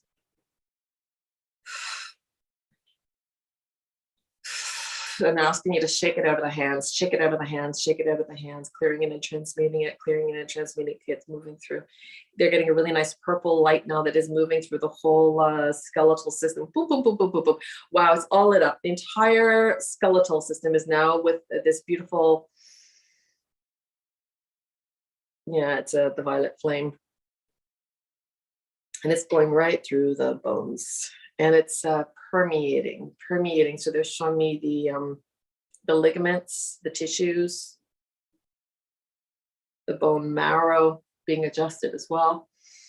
That's where they were working on first, actually, where that black putty with the gold, it was in the marrow of the bone. So there's a restructuring. This is very interplanetary, I'm going to say very extraterrestrial. So whatever parts of your DNA that have the extraterrestrial wisdom, awareness, coding, it's going to be reactivated. And the body is being given the ability to support this. They're bringing it up right through the spine. It's moving very quickly. They're asking everybody to breathe out, breathe out, breathe out, breathe out, breathe out, breathe out, breathe out, breathe out, breathe out, breathe out, breathe out, breathe out, breathe out, breathe out, breathe out, bringing it right through the, it almost feels like there's a pressure, like it feels like a little turbine of light energy. It's gray though. And they're pulling it up and they're pulling it out. They're pulling it up and they're pulling it out. Okay, I'm feeling it down in the lower spine. So letting go, letting go, letting go. Again, not feeling supported. Okay, let that go. Let that go. Release, ease, ease, ease, ease, ease, ease, ease. Allow for the ease. Clearing it, clearing it, clearing it, clearing it, clearing it, clearing it. They bring it all up through the crown chakra. Like a water fountain. It's just being dispersed and completely transmuted. Completely transmuted.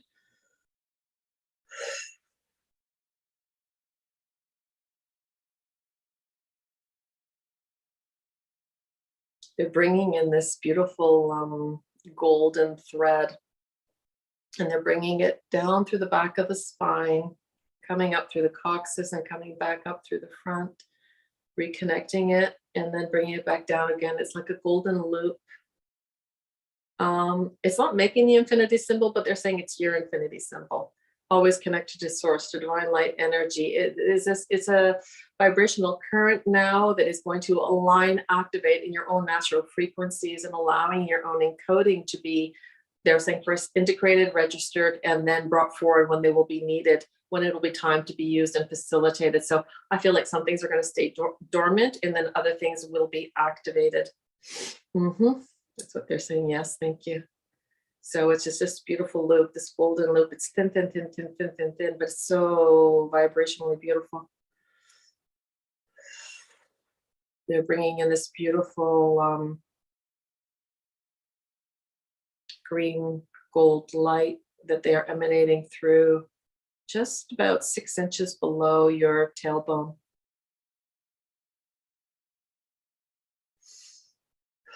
This is coming in very soft and very slowly, actually.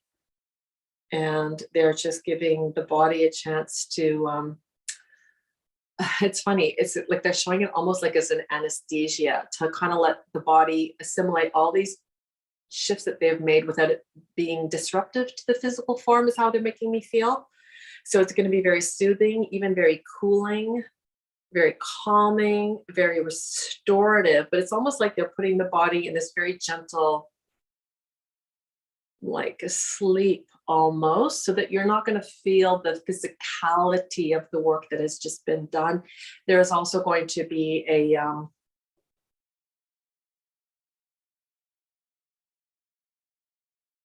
Yeah, they're just balancing everything right now.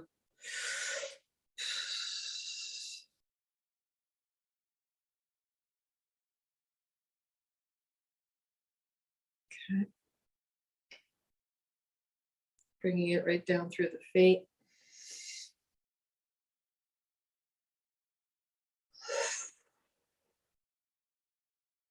Opening the two portals beneath the soles of your feet. It's like this natural filtration system for the body to eliminate and disintegrate with ease the purification of the carbon densities, mental densities, physical densities,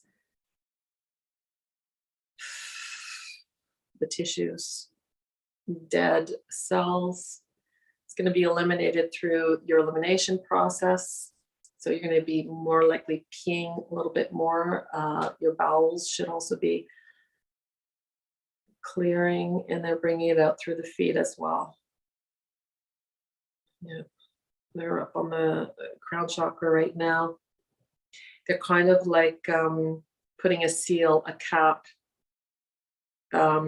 It's not on the head, but you can feel it. There's this kind of a weighted density to it. They're kind of just sealing it all in to contain it so it doesn't escape. And they're just asking you to breathe that in. As you breathe in, it's literally moving through every cell in your body.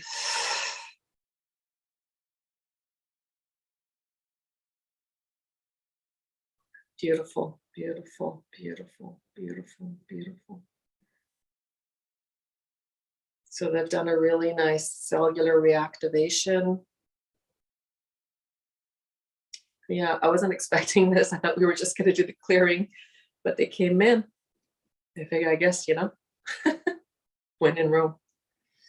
Yeah, they're good. They're good. There's a little spinning of light energy, blue light energy, and it's pulling you up. So they're definitely bringing you up to a higher vibratory place, whatever your body can physically line into right now. It's being facilitated, and they're saying this is going to continue the integration for whatever time the body needs for it to be fully integrated. It's going to be very different for each and every person.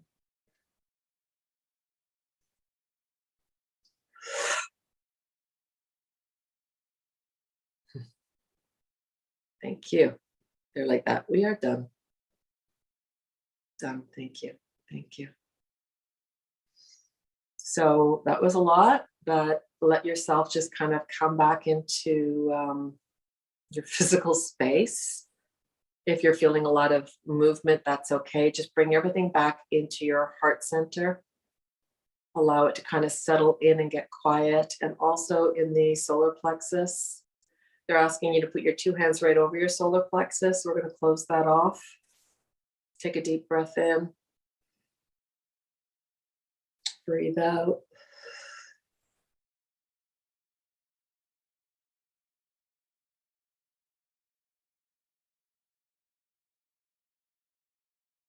Anchor to ground, balance, and harmonize. So as above, so as below, always for the greatest and highest good of all that I am.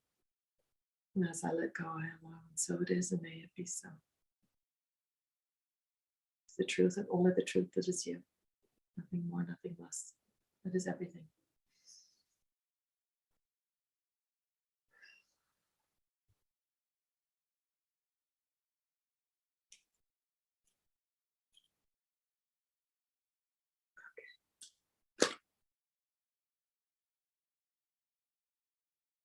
Okay. Thank you, thank you, thank you. I wasn't expecting that. Ooh, it was wonderful. That's why I love doing this stuff live. We get to be in the moment, see what comes in the moment, what's optimal right now. It was Yeah. super yummy.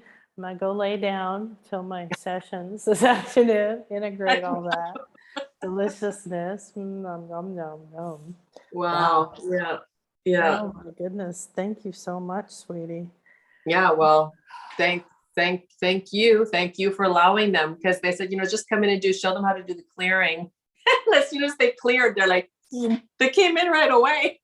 They don't miss an opportunity. This is the beauty, they do not miss an opportunity to help one single soul that is willing to give themselves permission to receive and to clear and to release, because the energy is there now. We can actually take it in, 20 years ago, they couldn't even reach us, to the degree they can reach us now. Exactly. Yeah. It's a gift, the way that we can receive so easily.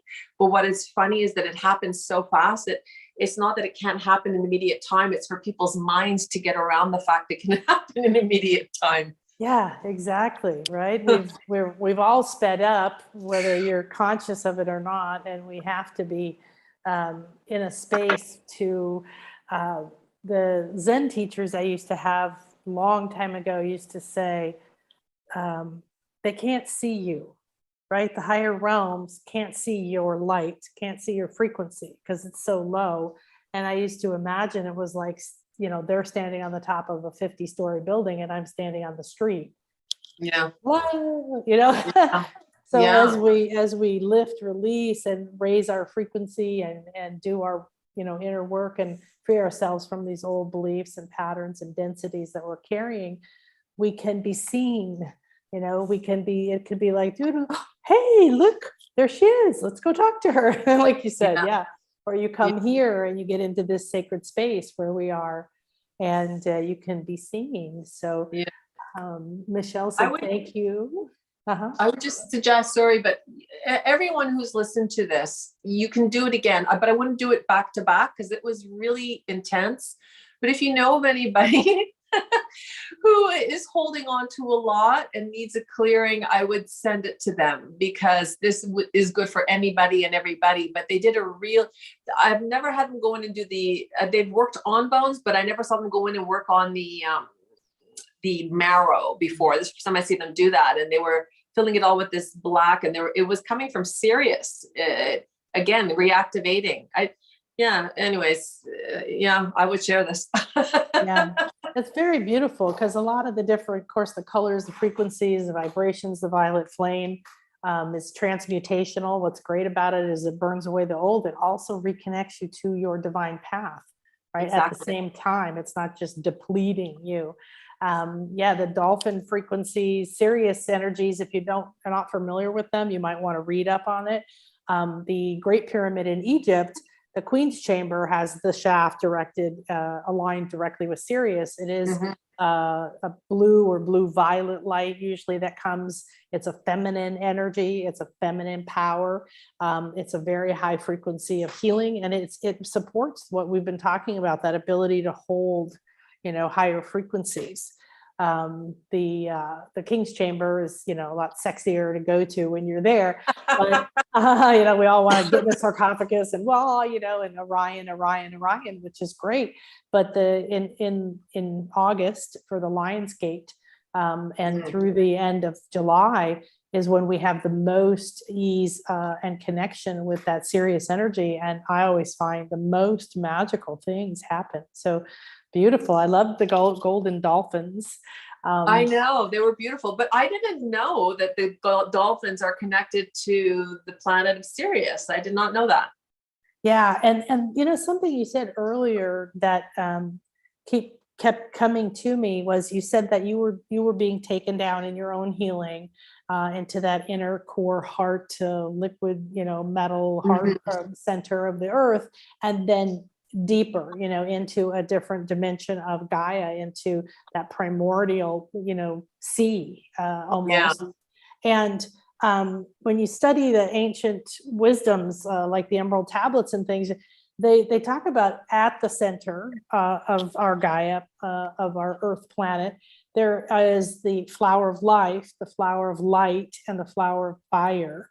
That the masters who held these spaces, the masters that were holding Atlantis, the frequencies for conscious, the ones that chose to take it all down, they go there to lay in that energy to be rejuvenated, and they can leave their body there, and they can go incarnate in other bodies, and they can come back and take that body out if they want.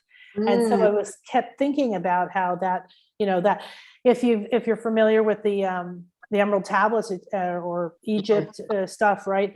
They talk about the Halls of Amenti, and these are the Halls of Amenti. This is where you go to change the density, get rid of the carbon density, increase the frequency and the light structure, the sacred geometrical structure of what you're able to do. And the light structure, the crystalline structure that we're transforming into means we don't have to lose the body unless we don't want the body. Right? Exactly. Yeah. And don't get attached to like, oh, I'm not doing it right because I'm dying or my body's going or anything like that. Don't worry about that. So it's there. But yeah.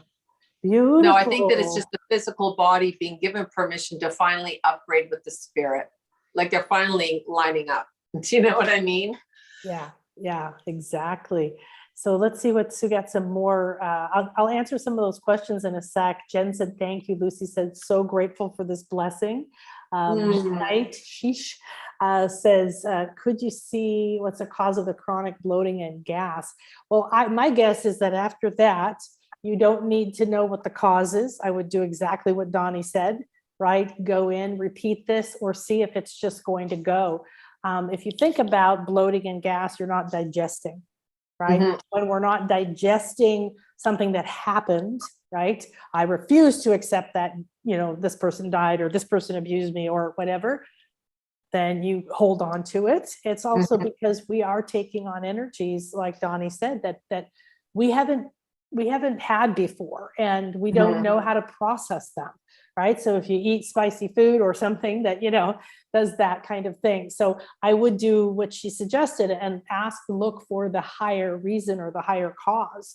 I'm gonna tell you what I'm picking up from her also. And I agree with everything that you're just saying, and you definitely want to go in and ask, but to me, she feels very sensitive as a person. She picks up a lot from people around her. So she's absorbed a lot.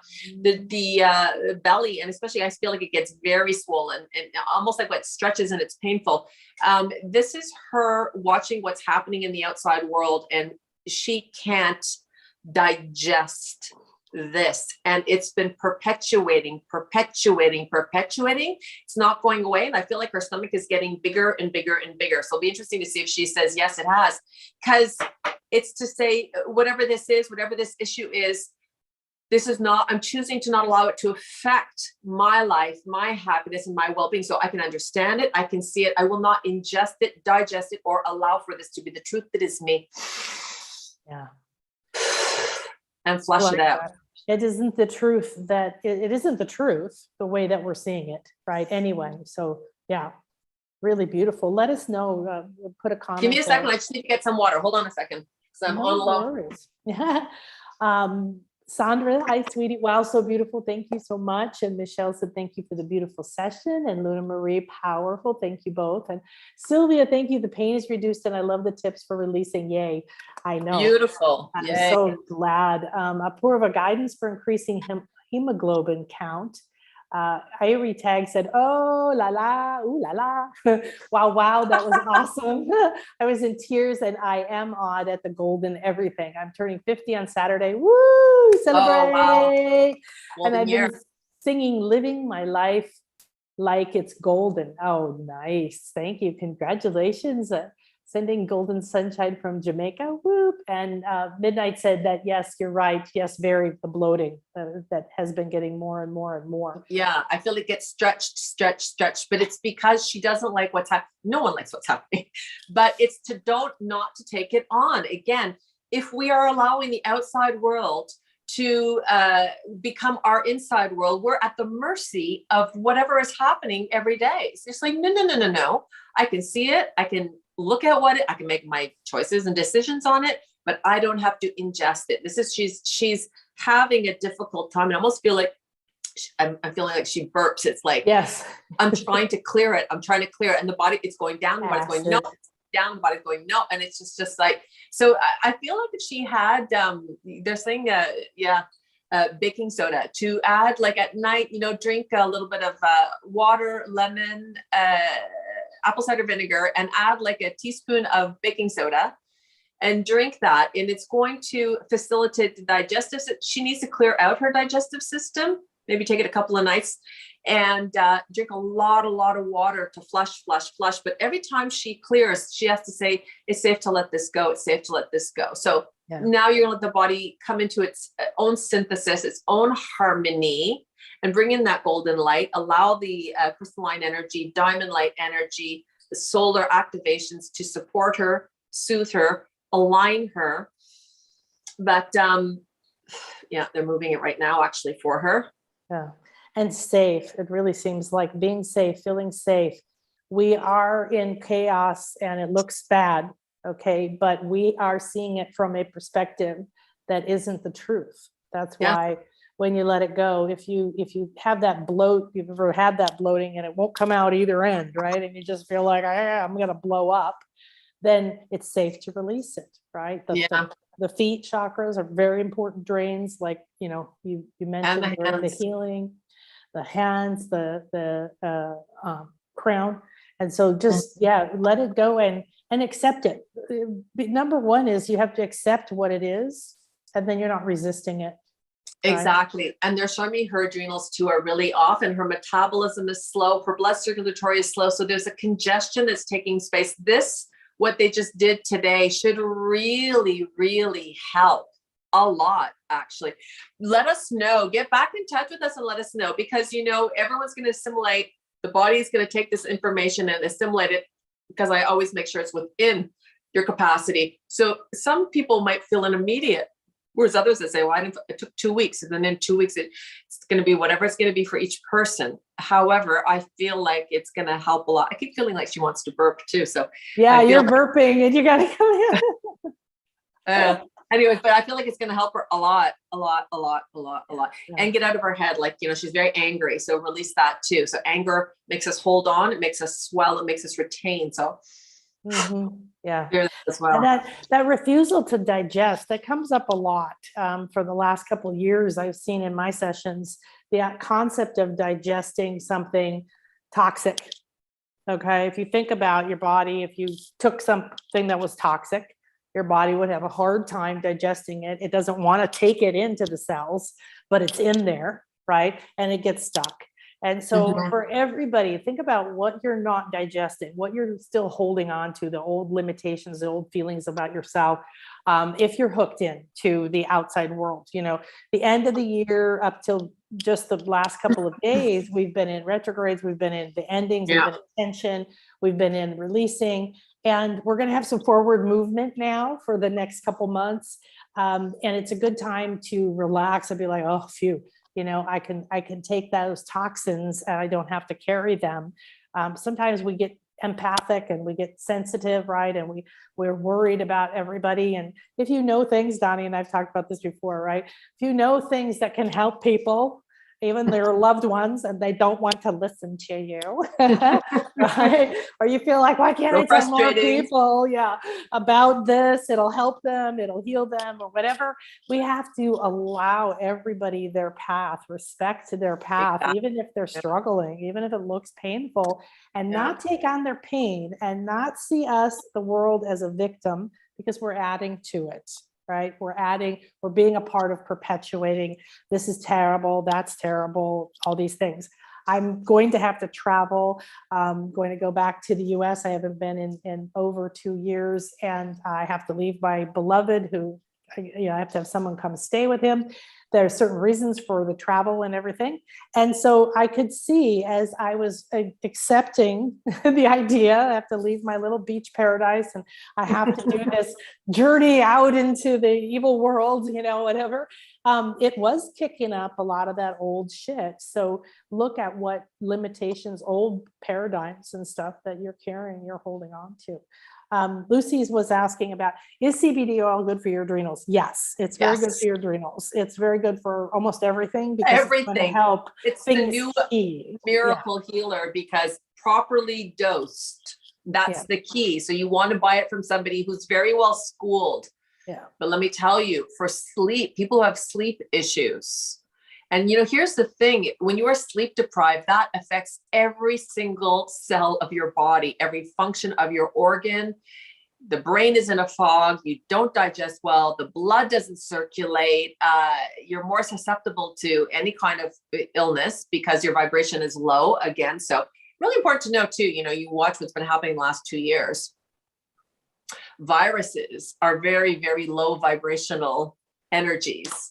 And if you're in a very high vibration, you're very unlikely to catch anything low vibratory. So it's a very good way to keep your health by being in a higher vibratory state because, can't touch this.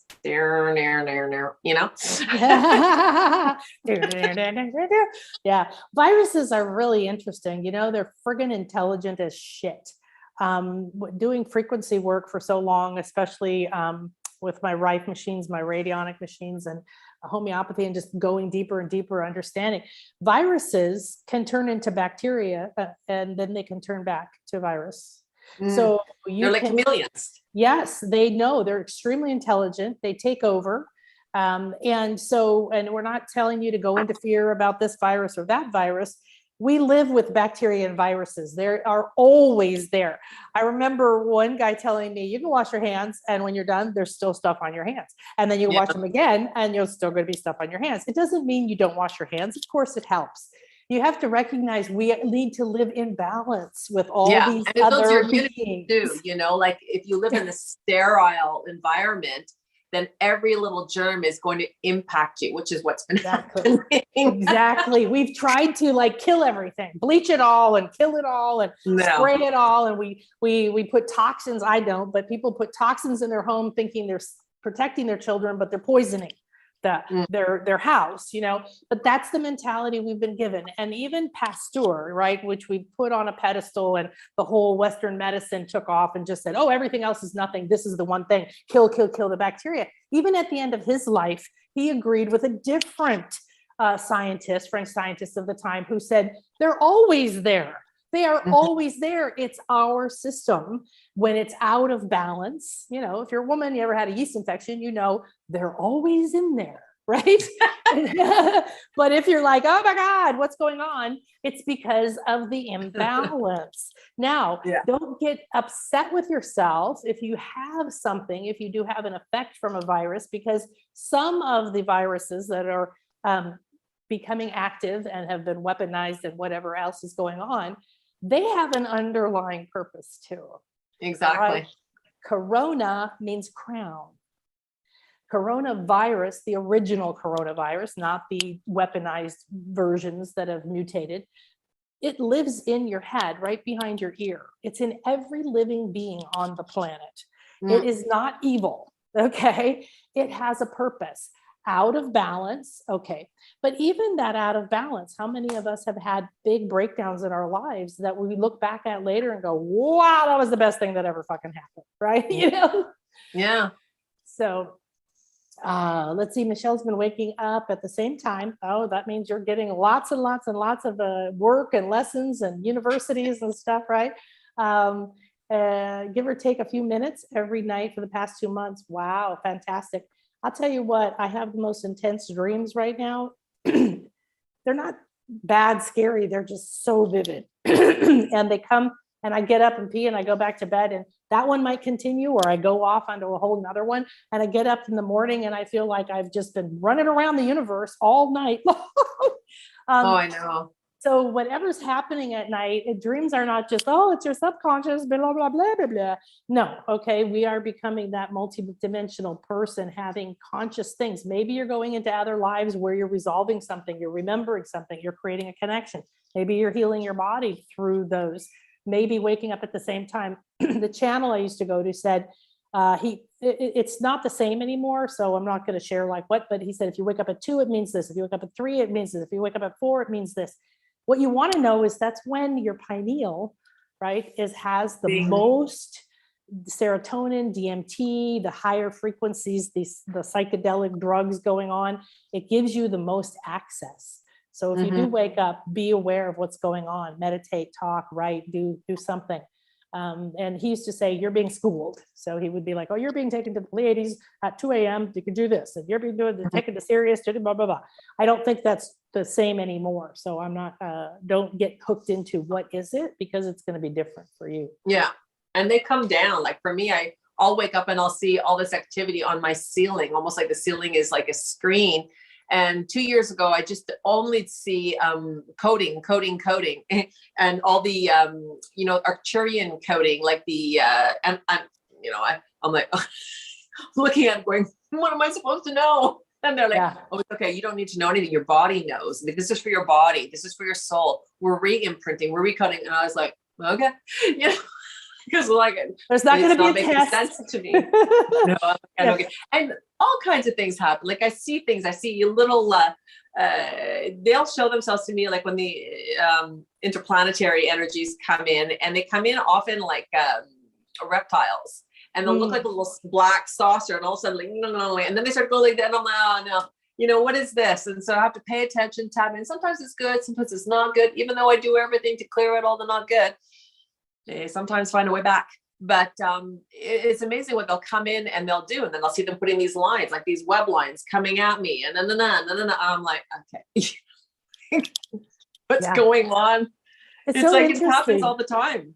That you said that. I recently saw a picture of an ancient rock with a petroglyph, carving on it. I think the person said that they had an art gallery. Somebody brought it to them. Somehow they ended up keeping it. It's not for sale. And one day some indigenous elder walked in and told them what it meant. And it was these little lizards, and then these dots, which represented the Pleiades, and the lizard tail connecting to one of those Pleiades, showing. And it was like, well, this is what our ancestors were told. They came down and they showed us, this is where we're from. Here's information for you. Here's things, that we're talking about. So those kind of information come in. And, like Donnie was just saying, if you feel like something is not good, or you go into fear that this is an energy that's evil or manipulative, because they are out there, you don't need to worry about it. You just keep asking, whatever is not for my highest good and optimal for me at this time, now leave. I command it. Call in the violet flame, because it'll transmute it. Exactly. I use Archangel Michael, and Saint Germain is also very supportive to the violet flame and the purification. So I have like violet flames literally anchored in my house all the time. And when I see something, I just send it into the violet flame. Like, yes, perfect. Yeah. And you got. Kuan Yin holds a violet flame, and Saint Germain holds the violet flame, and it's been on the planet for so long. That's why it is so powerful and helpful to all of us. So okay, I'm going to answer one more question, and we're going to wrap up because I got to go rest before my my sessions. Oh my gosh, we started at 11:11. Now it's 1:11. I know. 1:11. I love it. So someone was asking about the chocolate. Is the chocolate good for Epstein Barr? Is the chocolate good for this? Is the chocolate good for that? Chocolate is not good. Cacao is good. Is a very important difference. When you eat chocolate, and you can give yourself permission, I happen to be lucky, I don't like chocolate. But if you give yourself, I should eat chocolate because it's good for me, you have to look what else is in it. Okay. What kind of fat is in it? What kind of, sugar is in it? What kind of corn, what is in that? Those are not good for you. No. Cacao is. So cacao is, and don't go buy cocoa powder, like from Hershey's either, because that's cacao powder with a bunch of crap in it. All right. Yeah. So distinguish that, because I know it's wonderful to say, wow, I have permission to eat chocolate. I was told when Chris's brain was really bad, I was told by a very powerful generational healer and scientist doctor to make sure he eats a piece of pure dark chocolate every day. And that's why we just ended up, I found really good stuff. I'm fortunate to live here where they make it. However, I didn't want any of that other shit in him. So that's why we get the organic cacao powder, and we dissolve it in hot water and add other goodies to it. And then add stevia or something that's very natural. So yes, those will help you. Whether it's good for Epstein Barr specifically, I don't know, because what I learned was after I learned how to be a homeopathic doctor, how I learned how to do this, after I learned how to do that, then I had to say, okay, that's all in there, but I am not here to think, just the way that Donnie did this today, right? I'm not here to just say, oh, let's see, in my experience, you need this. You ever see like a mystery show where the inspector doesn't think beyond his stupid, oh, well, this is the proof, so that must mean that's the culprit, right? Or we see doctors do that. Oh, I've seen this before. It means this. Maybe not. Okay. Yeah. What is optimal for you at this time? Okay. And I highly recommend with vitamins and supplements and any of these things that you learn about. I had lots of people tell me how great oregano oil is for healing lots of things. There's so many beautiful things out there. I love flower essences. I was trained in flower essences years ago. It's just one of the most emotionally supportive things. However, it doesn't matter if I have before said, oh, I have this condition, so this is good for me, and I take it every day. Every single day, you need to learn your truth testing. You need to pendulum muscle test or whatever. Is this optimal for me today? Because sometimes your body will say, no, I don't need that pill today, or no, I don't need that cacao today.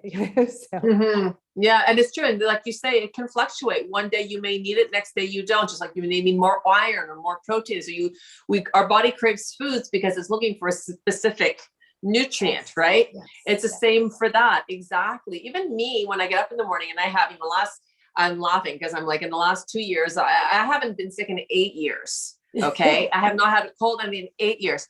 And in the last 2 years, I go, I think I feel like a superhuman now because I have been taking so much more supplements because of everything, and I get up in the morning and I have them there and I put my hand on top of it and they're like, nope, you don't need that today. You're going to take this one instead. Okay. And I have different they're all clean. They're all organics. I only do clean. And, I've been so good now at listening to my intuition before I take all this, take that. And then they're like, no. Your body doesn't need all of that. So we're going to tell you what it needs. So I just started listening. And one day I was like, and they're like, no, you just need that one. Just that today. I was like, oh, okay. So the more, we listen to that, the better and the better and the better we become at listening from the inside out. And we'll listen to the direction. Your body's going to tell you what you need, but we need to be listening to the body, it'll show you.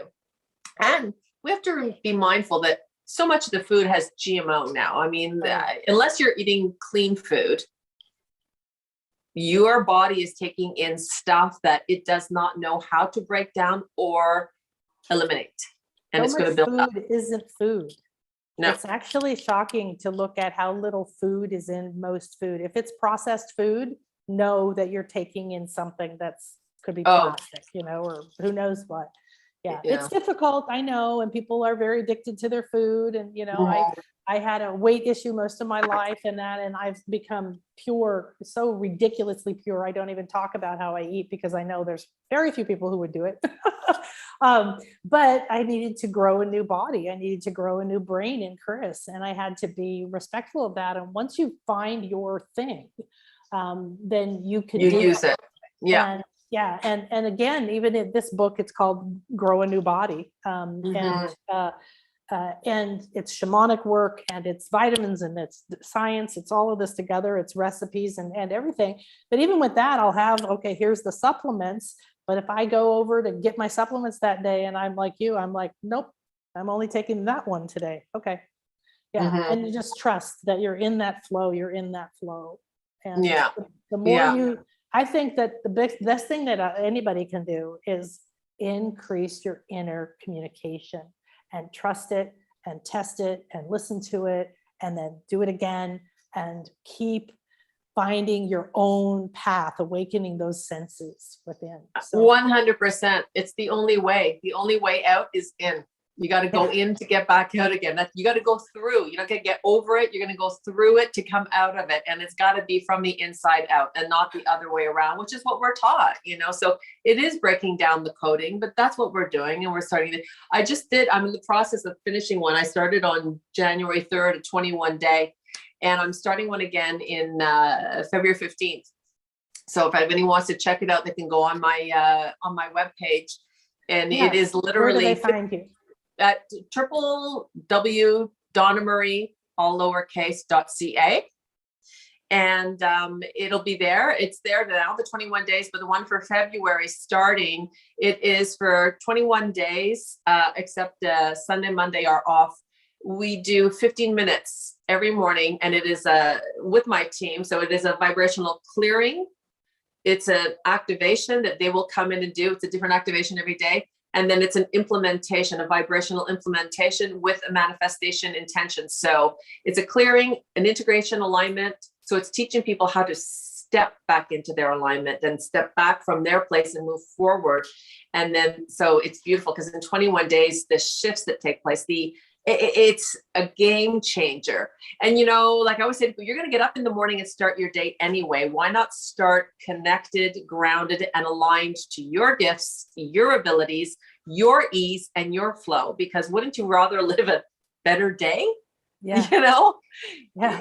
It's teaching people how to come back to who they are and then moving from that space. So it's great. It's a great way of showing people who don't know how to go in and ground and connect every day. Because if you're not grounded, then the influence of this outside world is going to knock you down. It's a storm vibrationally out there right now, and you're going to absorb it, and it's going to make your life more difficult. Yeah.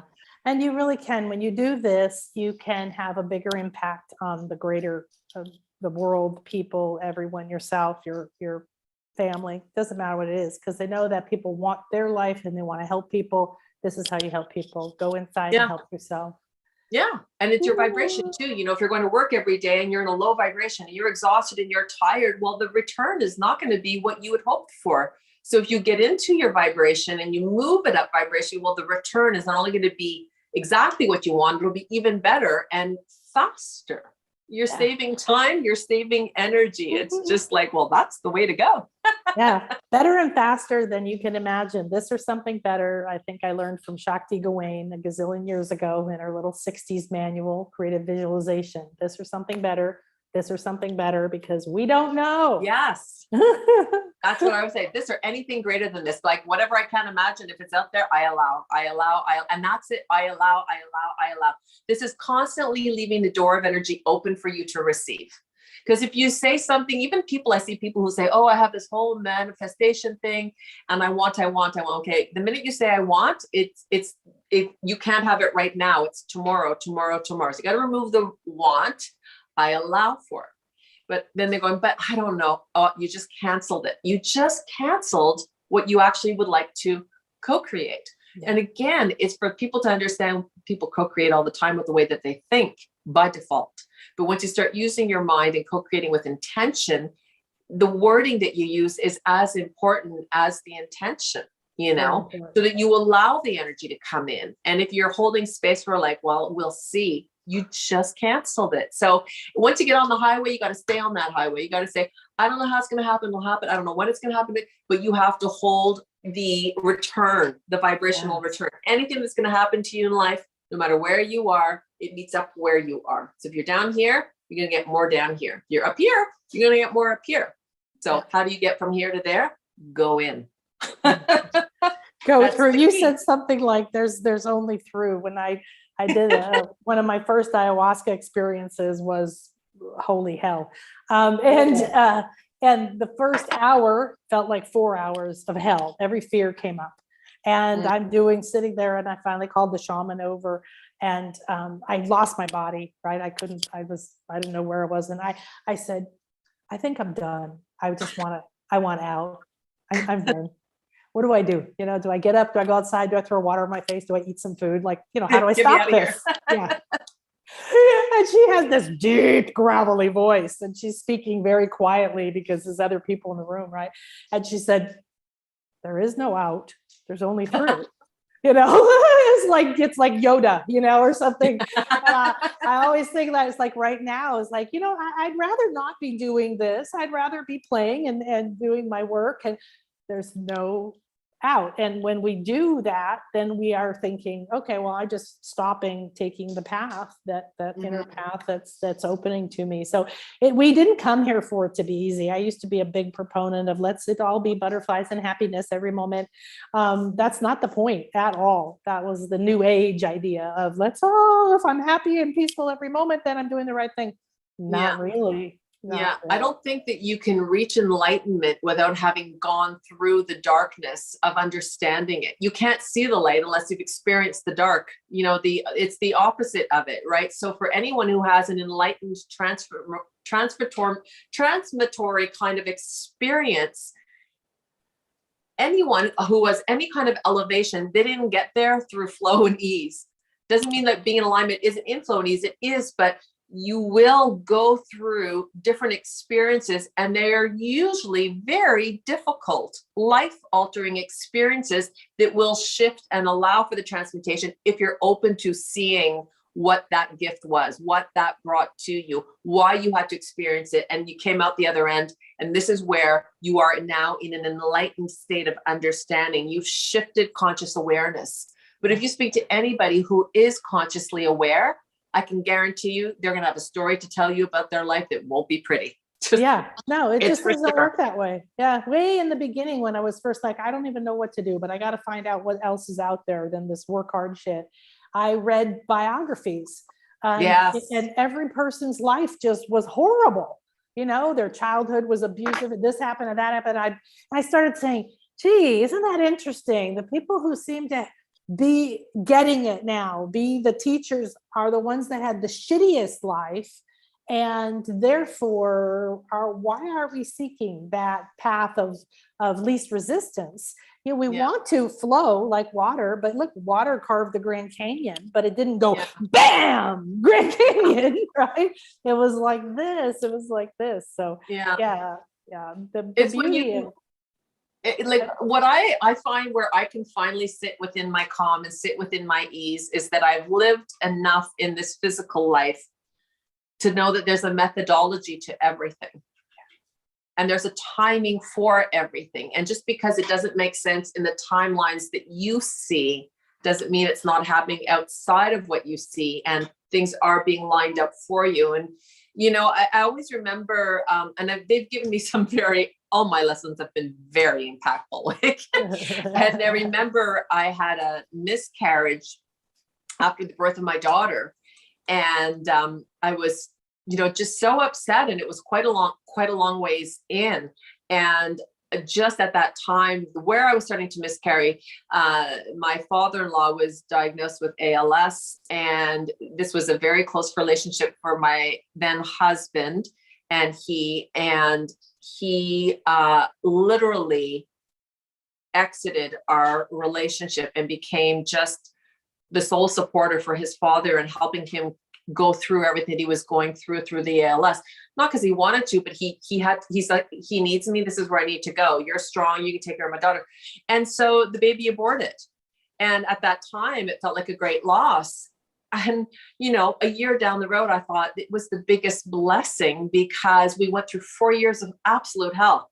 And I thought I wouldn't have made it through, and my little baby wouldn't have made it through if there was another baby on that plate. Like, then I would not have been good. So, you know, the world will take away what you need to get you through what you need to get through. And so that was a time where one more child was not going to support anybody. And that being has a choice, you know, that being had a choice and went, oh, wait a minute. No, you know, like the channel that I used to go to, I took my mom once. My mom I'm adopted.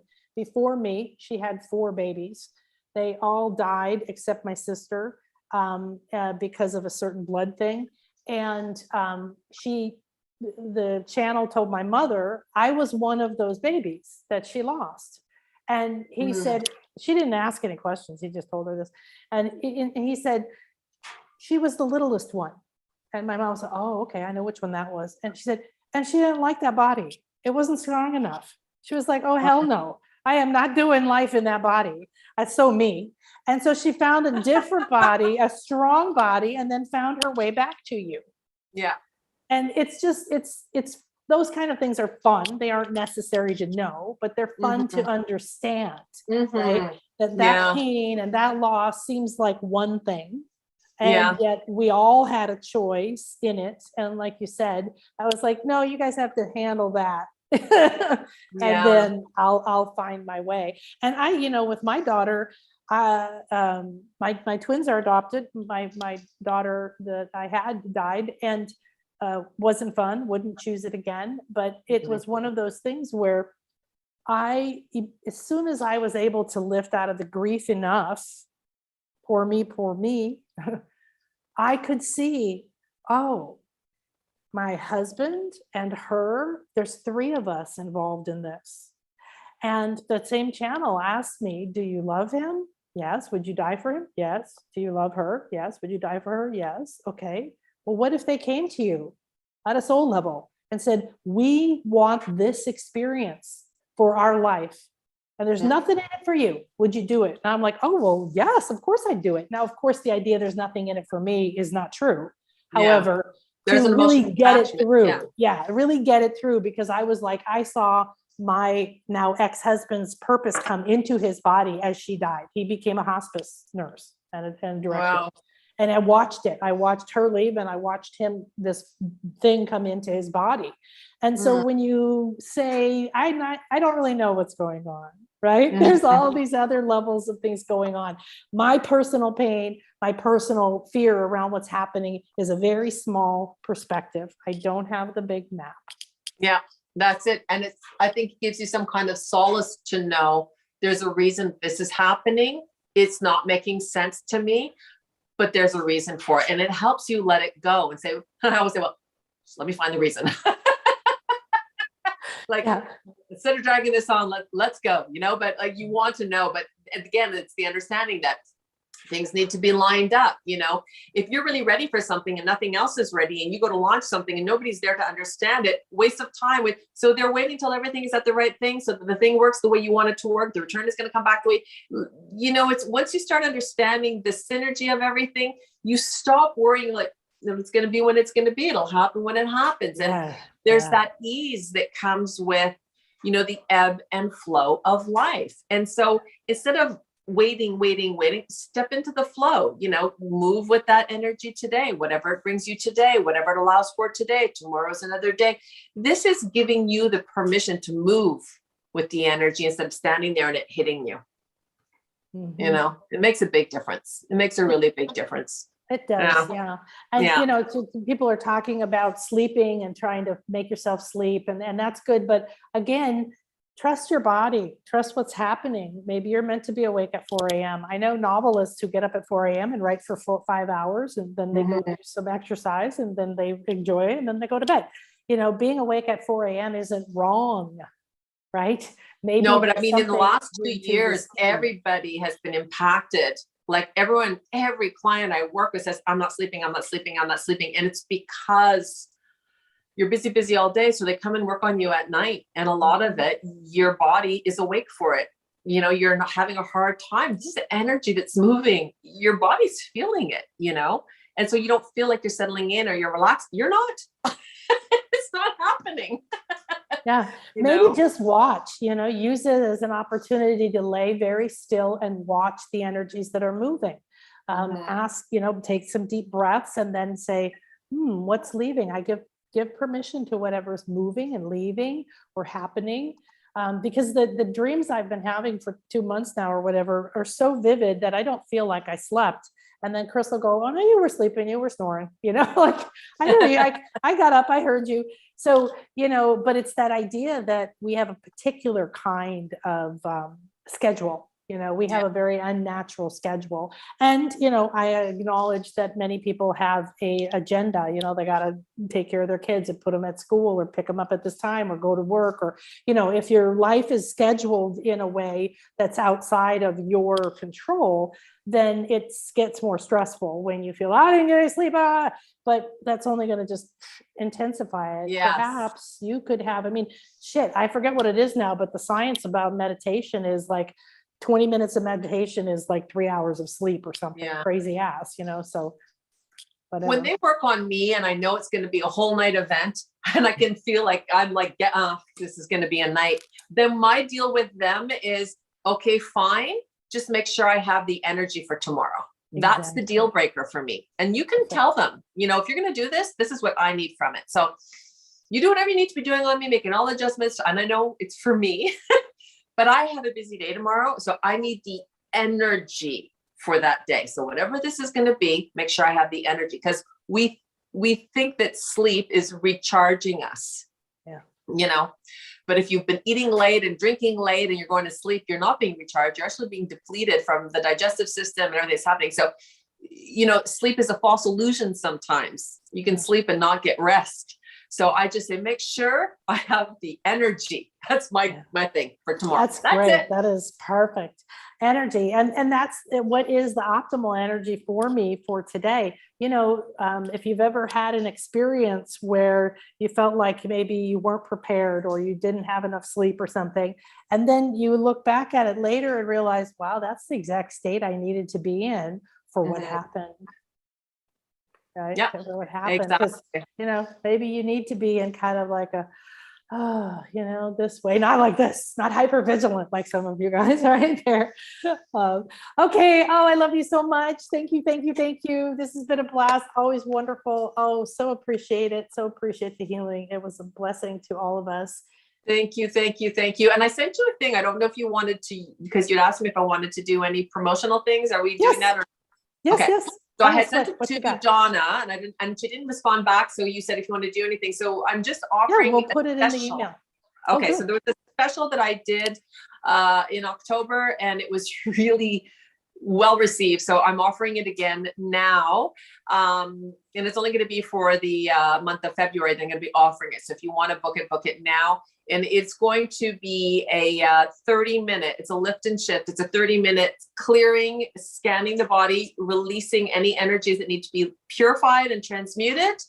And then they realign and reconnect you. So it's a 15-minute for that. And then I give the person one question that they're seeking clarity on, because often when we're congested, we don't have our clarity. So with the shifting, there's an immediate clearance. And so they're going to be able to receive this clarity for the question that they have. So it's like it's a good duel. It's a good value pack. Perfect. So you have the link for that. So if anybody is interested, they can contact me. My information is there, and they're powerful. They're so powerful. So they're going to come in and work directly on you, clean you, reset you. And then your team will answer the question that you're seeking clarity with. So it's 30 minutes, but it's big 30 minutes. Yeah. Isn't it? It's amazing how much like nowadays can happen in shorter and shorter times. Sometimes I have very deep sessions and we do go maybe 90 minutes, 60 to 90 minutes, but I've been doing a lot more of these mini sessions that are 20 minutes, and it's time doesn't exist. So we can step outside of that. And like everything you said today, how fast it can be if we just allow that. So thank you. Yeah. So you're welcome. Thank you so much. Thank you for everyone that took the time to come on and listen and partake and share your energy. And those who will be on the call, they'll be listening to the replay. If you know of anybody that is holding on to too much, please share this. Children as well, have them listen to it when they're going to bed at night. Just that part, just play that little part and let them clear, because this is the generation, sadly, that is going to be the most impacted from everything that has been unfolding. And they need support by releasing it. And children let go so easily. I love working with children because it's done. Yeah. And then playing it while they're sleeping or as they're going to sleep is very powerful. I can tell you, as a hypnotherapist and everything, that's what I did with my kids. I would read or sing to them. And then I would put on Abraham Hicks, a CD. This was way back in the day. And even now, sometimes my daughter said, do you have any of those Abraham Hicks people? I got to go to sleep, because it programmed her to go to sleep, but it's going in there. It's going in there. And the frequency musics I find are very, very helpful to help you fall asleep too. Like the solfeggio frequencies. Yeah, you can look at them and see what you want. They do DNA repair, DNA healing. There are some that are just amazing. Incredibly powerful.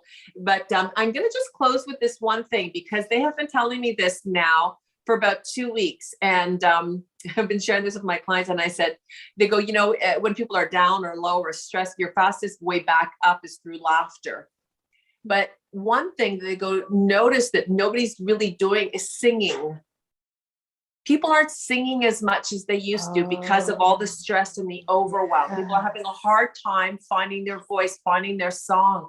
So they were saying to me, remind everybody to sing, because it pulls them up very quickly. So if you're in the car and you're listening to music you like, I would strongly suggest singing along with it. It helps you when you listen, but when you sing, you immediately raise your vibration.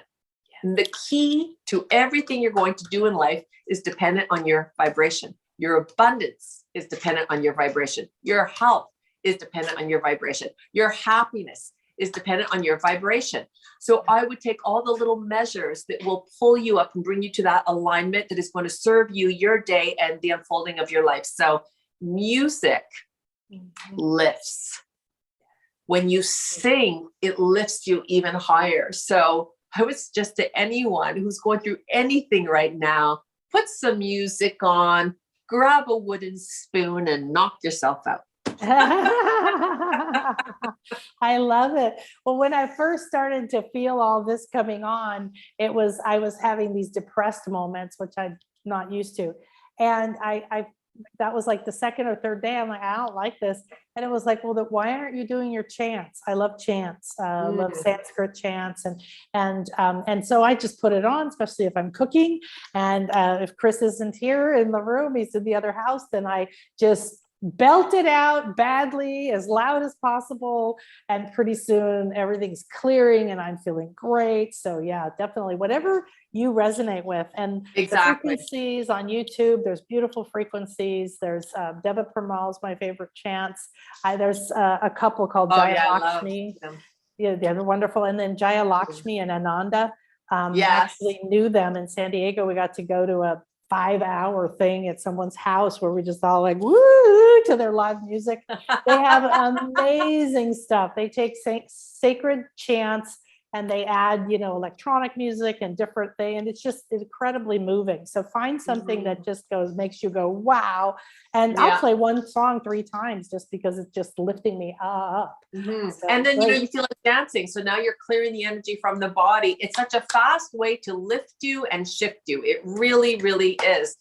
And then you're in a good place. You're in a good space, so then you are at least there lending yourself to whomever is in your life in a better vibration, and you being in a higher vibration raises the vibration of the people you're with. So you're only doing good by being you. Yes.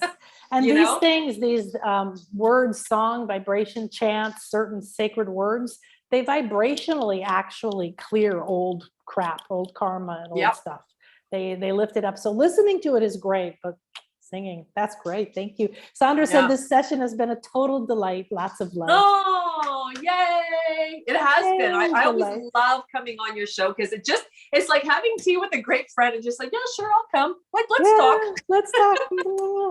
Oh, I love you so much, sweetie. Thank you. Thank you. Thank you. Me too. Big hugs. Big hugs to everybody. I hope I'll see you on Friday with Leora. And we always do some powerful playing too. In the meantime, like Donnie said, please share this with everybody. And we'll send you the information. Check out donnamarie.ca. Thank you. Bye. Bye. Have a beautiful rest of the day. Thank you, Nan. Thank you. Take care. Thank you.